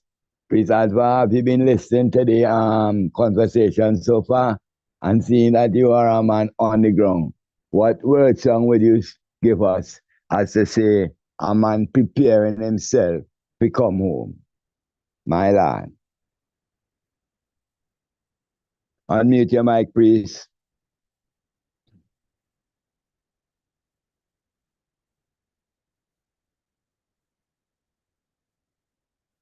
Priest Adva. My Lord. Word in Majesty. Blessed love. Salam, salam ta. Blessed love, honorable priest. My Lord. Yes, my Lord. Give thanks for the topic, the discussion. Give thanks, my Lord, to each and every one, priest and priest. Give thanks for our empresses, same way. Yeah, man, give thanks for Almighty Life Giver, same way. And give thanks, my Lord, for another day, We have life. Give thanks, and praises to the Most High. Selassie, Jah. Rastafari. Rastafari. Yes, Bobo Shanti. Yeah, man, just coming forward, off the road and say, let me take in some of the reasoning, Yes, my Lord, the preparation. Man say, we may not know, we cannot tell what joys await us here, And to how I see the preparation, when I see like Emmanuel, you know, Ada, you know, yeah, you know, I always hear Bobo say, all right, when you go to the hill, you know, after you go to the hill and you feel like you're ready to go home, you know, but you have the order, you know, say, yeah, man, you're done with the world, you're done with the West, you see, and really you're prepared, you know, within that mental, you know, the mentality within to say, you know, you're gonna face anything, you know, without no fear, you know. They say, you know, where Jah send us and I shall go, you know. You see it, so the preparation is also physical, you know. Yeah, physically and spiritually, you know. So like, yeah, going to Bobo Hill still and really and truly finishing with the West, you know, mentally, you know, knowing that you may not see the West again, you know. Yeah, it's a serious preparation in that, you know, level, you know. So I always hear the culture they say Bobo Hill is like the gate, you know, and Ghana is the doorway, you know. Well, I hear King Emmanuel say you open up, you know, Ghana door, you open Ethiopia door, you open, you know, I see 1994 South Africa door bust open. You see it, and I know King Emmanuel is a man like, you know, seeing those signs and wonders, you know, I being the King Emmanuel, would have probably, you know, sending a delegation in a South Africa to how I see the man was moving at that time, you know, before he tried.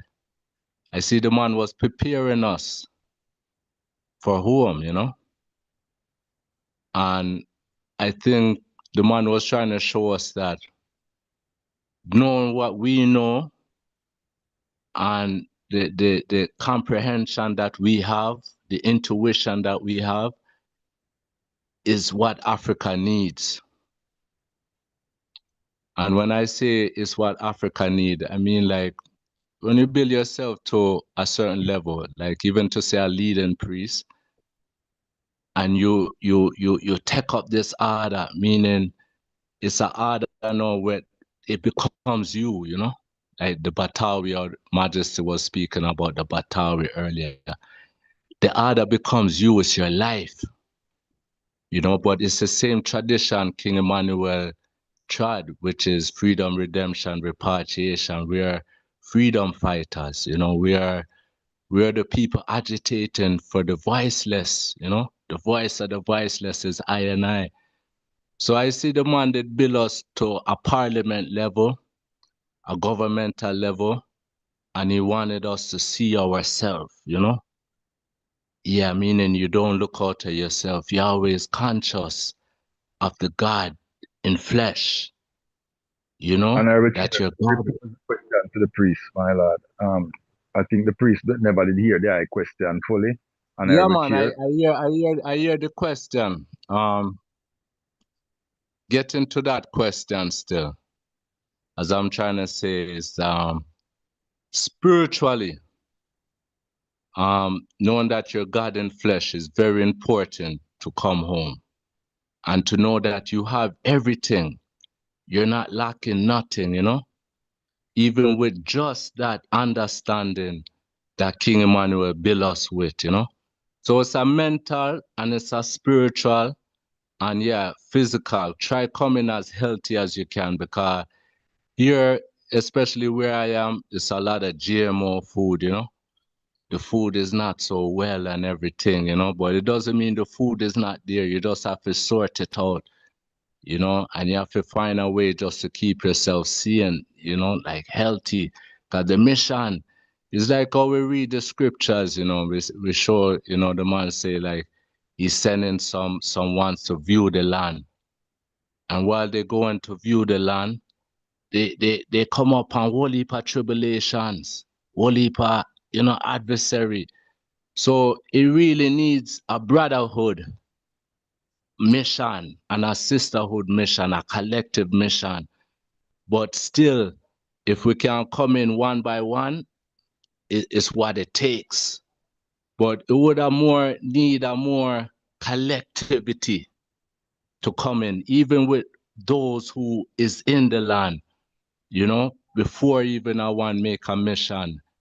And even like to say I want making a mission to come home. It's good when it's not so personal. You know, it's good when it can be more like, all right, yeah, come on, my lad. If we have something there, like we say, funds, how we can bring funds over, how we can bring documents over, some seeds over, you know, like it is still attached to the mission of what we're doing, you know. So even though you're coming on a personal level, you can still strengthen the mission that's already there on the ground, you know. You see, so it needs a more communication, you know, with the brethren them in the West and the brethren them in the East, the family in the East. And that communication now, it needs strength to strength. Like, how do we tie this thing to know that we're still under one mission? How far have we reached in the land? What have we done? What have we accomplished? And then the ones them coming in, how can they come in to strengthen, to build on that, you know? So these things are the things that I don't really see that is there. Yeah, but when it comes to a personal child, I want just must make sure say it does take time. Sometimes it's even a 2 years, 3 years of preparation. And that's even if you're saying you're going not to return, but it's good also when ones can be like a volunteeral angel, like a agent for Bobo. They can go and come, go and come, go and come until they're really prepared, you know, to settle in, you know. But those who can come in, you know, yeah, we love those angels to come in with whatever they can come in. But the main thing is that they're prepared, man, mentally, because it's not easy. You know, it's not easy in the land. Sometimes you don't even want to tell one like, come in the land, you know what I mean? Because they make it seem such a way. But King Emmanuel, true, man, it's a victory, but we have to fight for the victory, you know? So if we don't come in to do it, it come in like, how's it going to get done? Because we are so needed, the bubble is so needed, and we're so few, and we need to cluster ourselves more to be like several than just 1 and 2 in numbers, you know? Yeah, in local communities, you know? So yeah, man, if one is preparing, there's many things going to it, my love, but just that patience, choose wisely, especially the place them that more recognize the ones them in the West, like Ethiopia, Ghana, you know, like the immigration system. Make sure we look at that keenly, you know, because the immigration system is terrible. You know, yes, my lord. And just try to see if you can come in more on a collectiveness, man. Just not on this individual one-away chart, because we really need the strength in the land, you know? Yeah, so give thanks, my lord, for that, you know, the moment, majesty. Blessed Lord. Wow. A lot. Another king, man. Bless. To the chair. My lord, go ahead. Come on, have a man up, you know. Yes, Honorable. All right. Blessed love, my Lord. To the question about how preparing to go forward, you know, to the motherland. Long time I always think that, and I find that Richard Brown made, you know, the collectiveness. But I think the collectiveness, we could start even, you know, locally among ourselves, because we are planning to go home. And one of the first things I think about is the language barrier and how we could push on that. And I always think that it would be good if I and I could begin, you know, a class where we begin to practice basic communication words or communication technique in terms of the language, learning some of the basic words and communication hints and cues. In a few of the main languages, you know, there's the different languages that we could look at. Language, the Bantu language. Some people could be looking at some Amharic, but the good is like groups could avail themselves with some of the ability to speak the language when we get there. So at least we would have 10 or 40 or 50 persons, you know, maybe 10 or 15 would be versed in that language or efficient in that language, and another set in that language, and so forth. And then when we are going, it would be good to, if people can, from before you reach, arrange yourselves in little you know, what you call action groups. So you would know that when we reach, we 30 or 40 of us, it's not a segregation. It's that we are making sure that when we reach, we are not scattered all about. We try to be in a same location or a near locale where we can communicate based on an agenda, a plan that we have made, how we are going to support and strengthen, you know, each other, and you know, help the assimilation into the new environment. But it's really about how we prepare ourselves physically to deal with the challenges, the real challenges that we have to be aware of and not ignore, just by saying we are going there, we're spiritual, and you know, everything is everything. Because that, of course, as we have heard, can have challenges and difficulties. But if we make sure that we make ourselves aware and we do things to cushion some of these changes, I think that will be very, very great. You know, my Lord, anyways. Especially to like people that are on the land too. This is what point I wanted to make. I heard this adverse say something again. Those bridges that are already there, what we need is better communication and organization where they themselves too could be preparing a little situation where as one reached, you know, there could be a little class where we are learning the words, we are learning how to say, how are you, good morning, good afternoon, I would like to go here, or I would like this or like that, or how can I go this, or can I do that? So, you know, when we reach there would be some kind of organized, you know, setting, you know, a range of what we can begin to find our way around in the simplest way. With a little school, a little array doesn't have to be something very fancy, but 2 or 3 persons who know the language, like Chris Advar in South Africa, he knows the language. Chris Asikoli in you know, he sounds to be good in the Amharic, and we could look at those things and create little classroom situations where some kind of instructions can take place.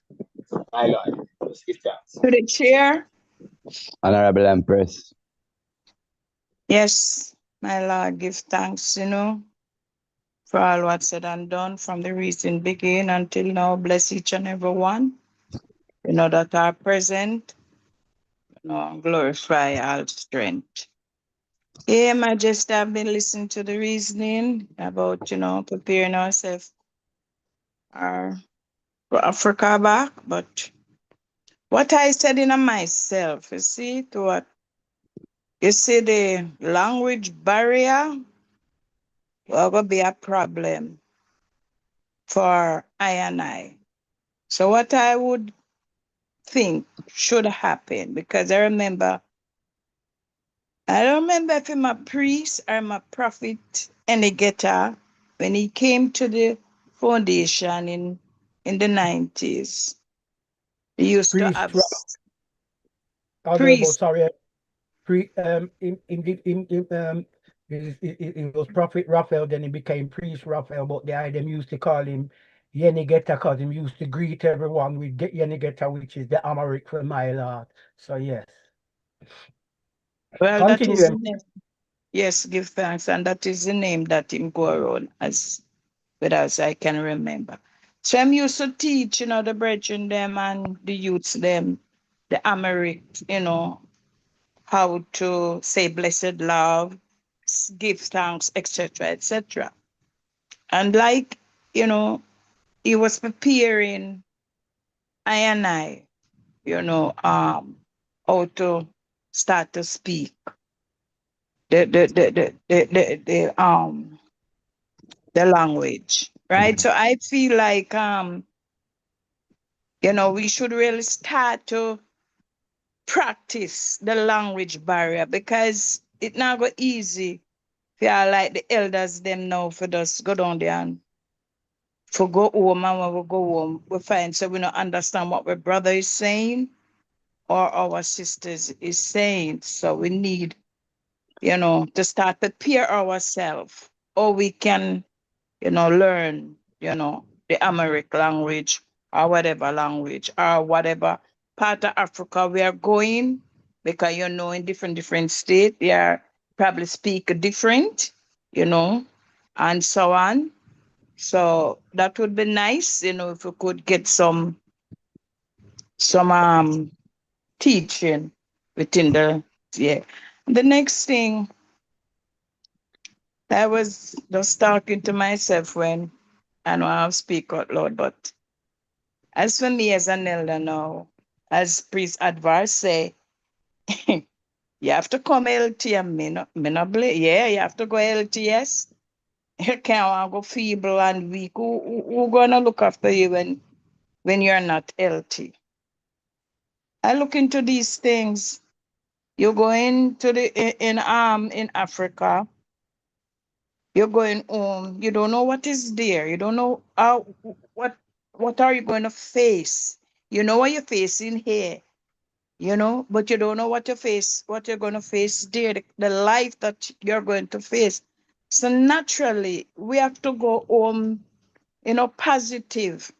We have to go home, have something in our pocket, have some money, not only with fear alone. I one can buy your fear, yes, right? But when you go, what's going to happen to you? You're getting elderly, you can't go plow land, or you can't. What's going to happen to us, the elders? We need to know all of that. You understand? And the next thing, well, I don't know if I'm saying foolishness, but this is what I'm saying. The next thing is the salvation. No man say earth to Zion, that I tell us that say, whatever them teach us here in the West, right? I mean, I know, because sometimes when you speak of what Dada said, coming like, but Jack said, when teach us here, that's what we are going to go home with. And so we are going to help we're not going to go bad up more and force down the teaching, but we are going to, strengthen our brothers and sisters in Africa. Because you see, say, we're going to Africa right now with even our family there. It appear European things are going in Africa right now. You understand? So we have to go home preparing to teach back our brothers within the righteousness. We can remember we were a family of God, right? Love our God, walk in the principles within right, but we were taken, right? And come down in the West, we were beaten and all kind of thing we through. But we thank God for the teaching of King Emmanuel, who come and taught us back into ourselves, who we are, where we come from, and where we are going. But as you see, our home need help right now in bringing us back to the righteousness as it used to be. So family, we have to prepare. Can't just pack up a bungalow and say, yes, we're going back to Africa. We have to prepare, and we have to get things right, and we have to work in one accord. You understand? Because the kind of liberty that we are living, the kind of way we are living in the West, definitely I would want to go to Africa, back home, where I should be comfortable, relaxing, right? And to having problem with my brothers and my sisters, now that's a no-no for me. So we have to prepare mentally, spiritually, right? Get yourself ready, right? And be at one accord with our brothers and sisters. And that is the way we have to start. Start to get together in one accord. My Lord and Empress, blessed Lord. Blessed love and Empress Macy, give thanks. 2 questions. Honorable Priest Rastafari and Priest Knuckles, Priest Nappy. In Ghana, is Tray the more dominant language? Because I know it have more than one. Is Tray the more dominant language? And Priest Adva, when you get a chance, you can answer me this. What is the narrative that you give to Africa when you're culturing? Because I see you carry up surface and things. Because we were speaking about that. So we won't be singing certain hymns and certain chorus. So from your point of view, you can give me a clearance as to what is your narrative when you're ministering from the goal. And Priest Knuckles, what you see, is Tray a more dominant language than the Fantu, or what? What is the more dominant language in the part of Africa that they all experience, my Lord and Majesty? I see Priest Adigan have up his hand. Yes, Honorable. One second, Priest Knuckles. Her mic is open. You ask him a question and his mic is open. Go ahead, Priest Knuckles. Priest Adigan, a brief moment. Hold on. Yes. My Lord, to my experience, the 2 major language that I encounter in Ghana is Tree and Ga. You have the Ga people that is more in the government and more next to the Ashanti in terms of the power people them, you know. Okay. Is the more local language, but those 2 language most everyone speak. All right. My Lord. My Lord. Go ahead, Priest Adigan. Yes, my Lord and Empress. As it relates to the language, there was a situation that did arise when I went to Ethiopia 2014. And I had my Fidel, which the word Fidel is the Amharic word for alphabet. And, you know, I am approaching the Amharic from a not learned, spoken point of view. And I remember going through the data of the written down Amharic, and I remember Priest Kevin as a seasoned citizen now come from Jamaica, go Ethiopian. Them and they can speak Amharic, cause make them cut and clear for I when we are move on the road more time. Anyway, one of the arguments come up was you can't take out Amharic book in the streets. And it became a point of debate where I turned around and said to him, my Lord, in every culture, you have a classroom where you have to have written literature. So you couldn't say how you learn it because, yes, there's certain things in Amharic what I never know, but I stand on a corner and watch the physical. So if it's a banana then, and the word for banana in Amharic is mus. And if I want to say how much is banana, Sintino. Sintino mus. How much is banana? And then they give me back. But sometimes a lot of the brethren them, some of them did marry an empress whose family is Ethiopic, and so them get put in a situation where through the family speak that language more than anything. Them do that. But I remember my brethren them were born in the West through the street knowledge now of the Amharic, where them observe and see things outside them family and then them learn the Amharic that way. But when it come full circle now, some of the brethren turn around and says, I man have a understanding of the Amharic in terms of the literature and the data in terms of script, because when we look upon an Ethiopian and I says, I know my Fidel from her to per, and I can count from 1 to 1,000 in Amharic, and it goes on. You understand? So I'm not going to tell a person, say I'm 100% American speak.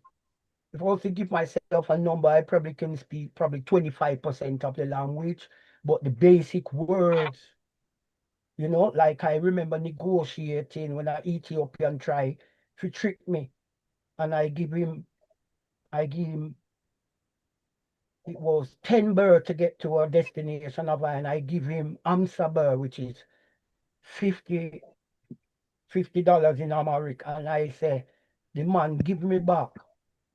The man take me $50 and turn him back from me, and I said to him, Sata ine, and I said, Sata ine, Arubaba, which that is 40. Him for give me back 40 Ethiopian birr, but he think cause I was foreign, as what they call I foreigner, that I wouldn't pick up. When I look on him and I say, Sata Aruba, but he turn around and his eyes nearly pop up because he take higher forensic. But you see, I prepared myself if I went into Ethiopia. And even though my Amharic was Tinish, which is little, when I turn around to him and I give him the 50 Ethiopian dollars, right, which is birr, and he try pull a fast one, thinking I didn't understand the money. Right, and like I said to the item, I can count from 1 to 1,000 in Amharic. See? So at least I knew And my I he was appreciate that 4 minutes, yeah? yeah. Okay.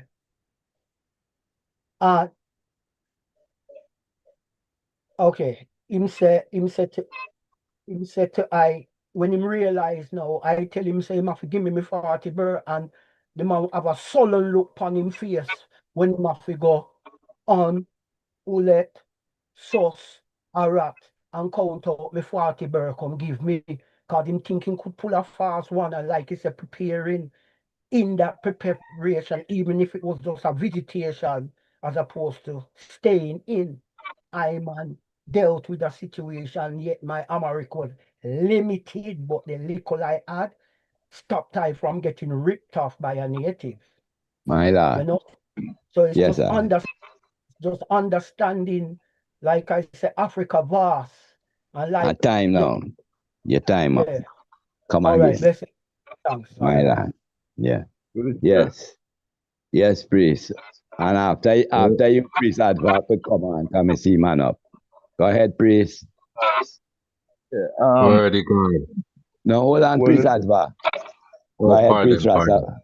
Go ahead, priest we look Rasavana. at, yeah, when we look at how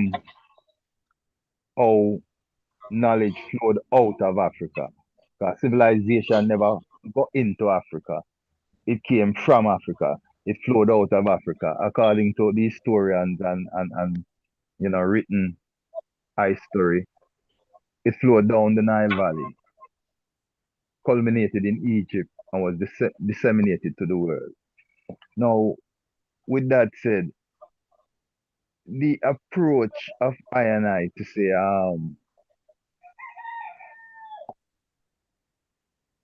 learning a language, the trade roads, the silk roads is what I'm coming to.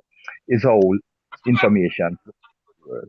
And along the Silk Road, you have merchants from everywhere trading their goods, and they were able to communicate with one another.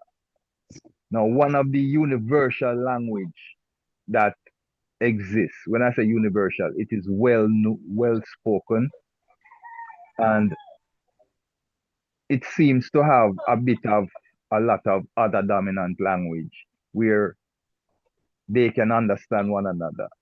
See, in Swahili was the language of the traders.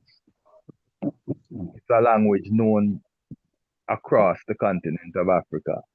See, and as I have been told by Africans who speak the language, you know, they are able to communicate with other tribes and other people that speak dominant African languages like Amharic or Zulu, for instance. which is a dominant language in South Africa. So along them ways, if we figure out a language that is a bridge, that would be a route to go as well in trying to learn a language that would allow us to communicate with a wide variety of ethnic cultures there. My Lord. My Lord. Peace adva. Worthy Dada, blessed Just one honorable question priest. before Peace Advocate go on chair. Peace Advocate could answer it. Peace Advocate is I start to miss something. Is Swahili because I heard that the Bantu language is that broad-based language that can help you to understand most of the other languages in Africa. That's what you were saying, or Peace.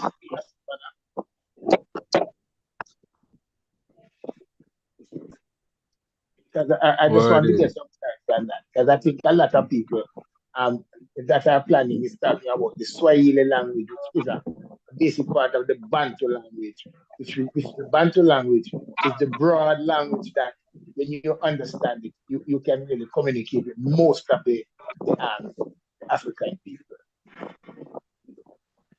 Peace adva. That's an understanding that I think I. All right. Worthy Dada, give My thanks, Lord. honorable Joe. Give thanks, honorable priest Rastavana, man, because it's the same thing I was gonna say, regarding the language. Kiswahili is a perfect language to study before you come home. In itself, it is in the south here. I can speak about the south. In the south here, you might have someone from Congo, Angola, Botswana coming down to South Africa that can understand Kiswahili, because Kiswahili root words, as Priest Lamont is saying, is like in Bantu, it's Bantu, So a lot of the words in Kiswahili, you'll find it's in, Congo, it's in Shona, Zimbabwe, coming down to South Africa, like Lala. Lala, it means like go to bed, like to go to lie down. Lala, Yeah, so Lala is a Kiswahili word, Yeah, but it's known all over. If you say Lala all over South Africa, everyone knows that you're saying rest. You want to rest or you want to lie down. My Lord. The perfect language, as Eden Dada said. You have another language is Amharic.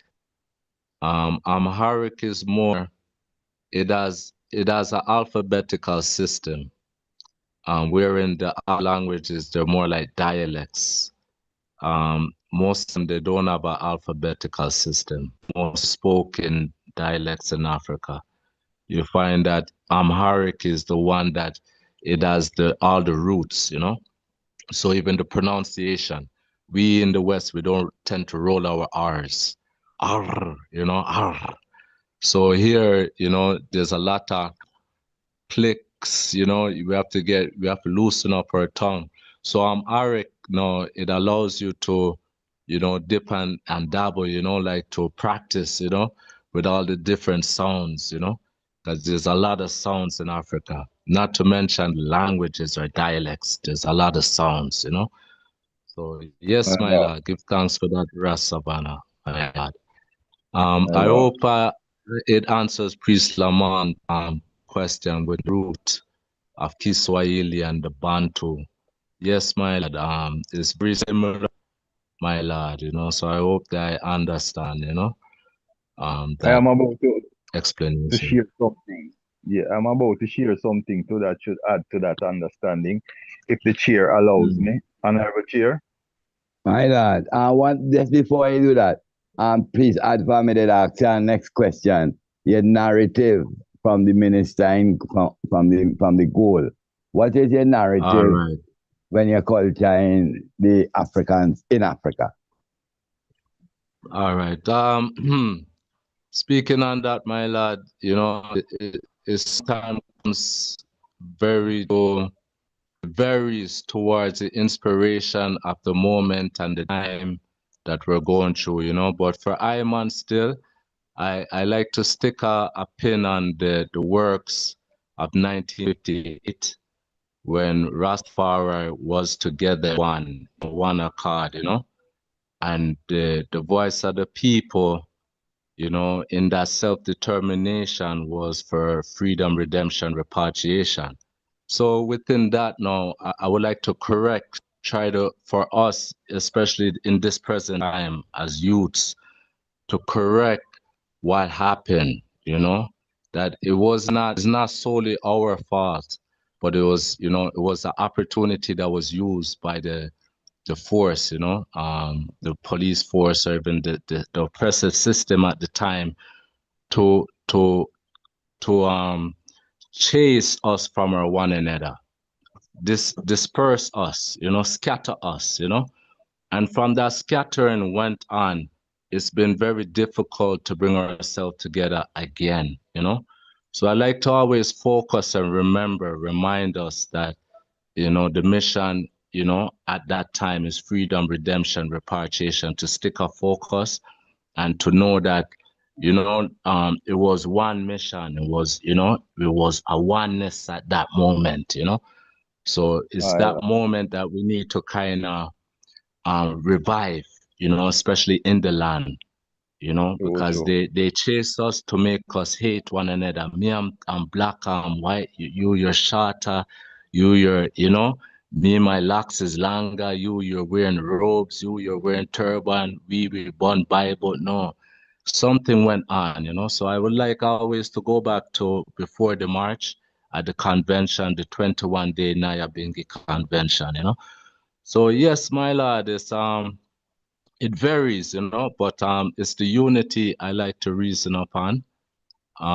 You know, that you know, when Jah bring us together, nothing should allow us, we shouldn't allow anything to divide us, you know. So I always firm on that foundational, bringing us all together as one, you know, as King Emmanuel did in that time, you know, as he, you know, I found King Emmanuel, he checked many ones before leading up to that convention, you know. He used to reason with many elders, you know. Yeah, the man was like that. So even I, where I am right now, I'm in the, you know, Tropic of Capricorn. I'm in like probably the best place in South Africa for food wise, you know. But I'm amongst the vendor people, and I'm amongst the elders. I'm amongst some varieties of different rastas, you know. You see it, and they welcome I, you know. So we're building something very special here, and that's more what I try culture them, you know, how it was going on in that time. This is what we're trying to rekindle in the land here, you know. So yes, my lad, if that kind of answers, you know. Give thanks. Give thanks, priest. Yes, priest Rastafari. Yes, my lord. Good reasoning, Chris Advar. Good point of reference, you know, good point to start from. Yeah, if you don't have another point, that would be the greatest point to start from, building from the unity out. And with that inclusive mindset and that brotherly mindset, yeah, you can't go wrong. Yeah, so bless the man. Yes, sir. This defines the Bantu. The Bantu in Africa refers to over 400 distinct ethnic and language groups across sub-Sahara Africa. And now, when we refer to sub-Sahara Africa, we're talking about the place with the darker skin them, you know. Because as we know, the Horn of Africa been mixed up and blended over time. See, so we have a different um, shade of ethnic Africans in that area. See, so when they say sub-Sahara, we're talking about the closest to the equator. Not a single tribe. Let me start again. The Bantu in Africa refers to over 400 distinct ethnic and language groups across sub-Saharan Africa. Not a single tribe, known for their ancient migration and agricultural iron working innovations that significantly shaped the continent's cultural and linguistic landscape. See, so you see the depth of culture that come out of that grouping. These groups originated in present-day Cameroon and Nigeria and spread south and east, carrying languages, farming, and iron technologies, with modern Bantu-speaking populations found in over 27 African countries. The term Bantu refers to a vast family of languages within the Niger-Congo language family, with the name itself derived from the word person in many Bantu languages. They are not a monolithic tribe, but a diverse collection of hundreds of ethnic groups, including the Zulu of South Africa, the Shona of Zimbabwe, and the Kikuyu of Kenya. Their sheer linguistic roots suggest a common area of origin in West Africa. And let me repeat that. Their shared linguistic roots suggest a common area of origin in West Africa, around the region of modern-day Cameroon and Nigeria. The Bantu migration was linked to the adoption and spread of new food crops like yams and bananas, leading to population growth. And it goes on to tell you about the iron technology and how that spreaded. And as we were saying, that Bantu language, which Swahili is one of, is used along those corridors. See, those migration corridors, those Silk Road trade route corridors, those knowledge route corridors. See, because from you can speak it, you can understand the other varied sub languages. You know, that might not be as broadly spoken as Swahili and the dominant language of the region. My Lord, give thanks. Majesty bless, my Lord. Floor is open, my Lord and Empress.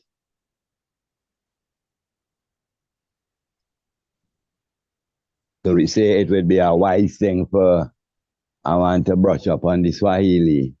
It kind of gave you a broad band where you could have some sort of a communication with the other languages. My Lord. Especially in the area of business, you know, like how Priest Nappy had suggested, and we all agree that the first development should be to establish business. Residents and business are the primary focus going in. Residents, see, and the business has to sustain the residents and so forth. So in doing that, you will be looking to trade, and you'll be looking to do business with varied peoples wherever the best opportunities are. You don't know who going to pop up with the best opportunity. It would be good to have speaking a language that is broadly based. Yeah. And I have a pre-7. Yeah. I have a idea and a question concerning the economics. Well, I don't do any mix-up things. Maybe I don't know better, but I have never heard any attempt to have a bank account over there and send money over there.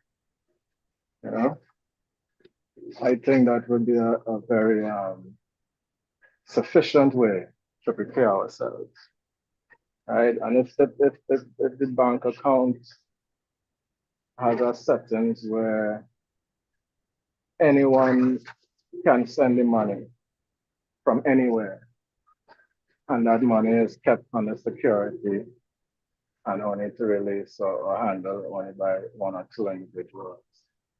You know, like I said, I don't know if the attempt was made already, but I through the years never heard any attempt within the Congress doing anything like that.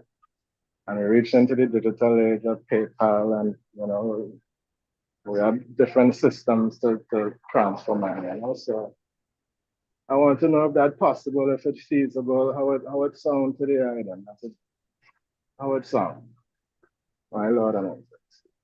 Well, I think you would have to have a basic a person would have to be on the ground in order to have, so it would have to take some sort of a trust with somebody from on the ground who is there, working with I and open up a bank account. That's from my little heavens. I don't know.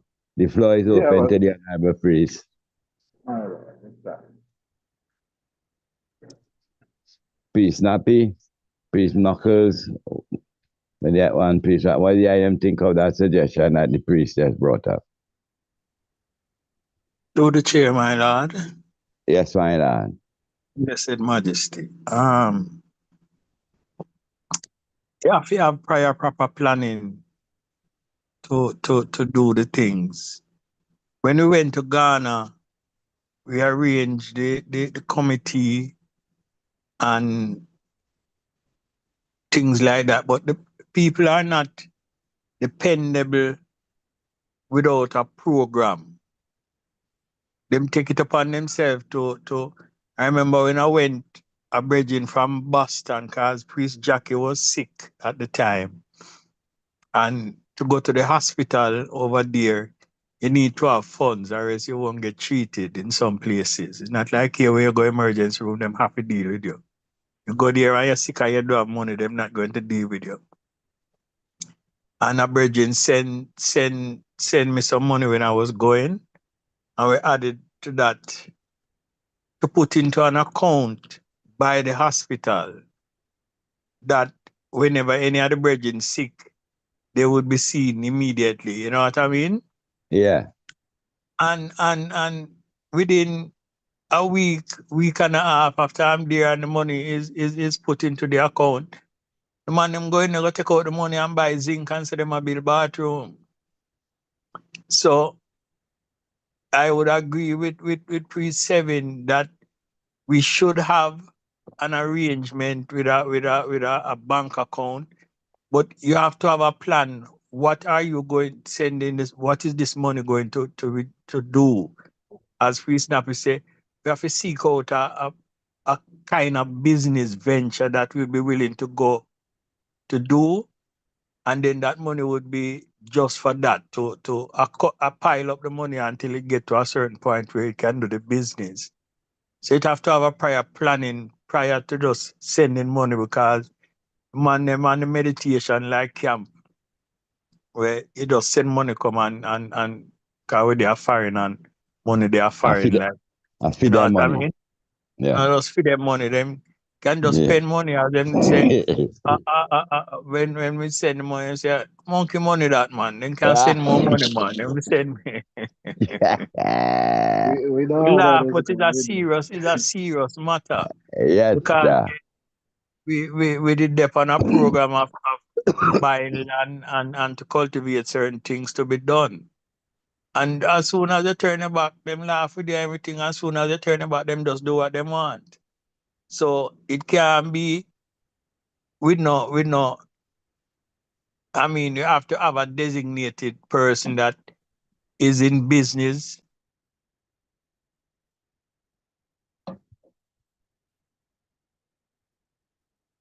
You trip out. Ah, yeah, you priest. Mike muted. Your mic mute. Yeah. No, me, my lord. Me no know God must say I tell me to shut up. Yeah, but that there has to be a program, Bridget. And we have to develop that from here. Yes. In collaboration with the bridging them there. What is it that you see that a business that could be done? It take X amount of money, and we're sending that money into the bank account to establish that fund to be able to do that. Just sending money in a bank account like that, like you just sending God Jamaica, man, just take it and use it and do what they want to do. Yeah. So it has to be programmed to a specific purpose. You know what I mean? My lord. My Lord, blessed. Floor is open. Yes, priest. That was the my idea behind it, saying it for a purpose and natural security. Make it be shares money or something where no one couldn't take it out unless them go through certain procedures and that kind of way. So it's just natural. But the fact that it is possible, what I really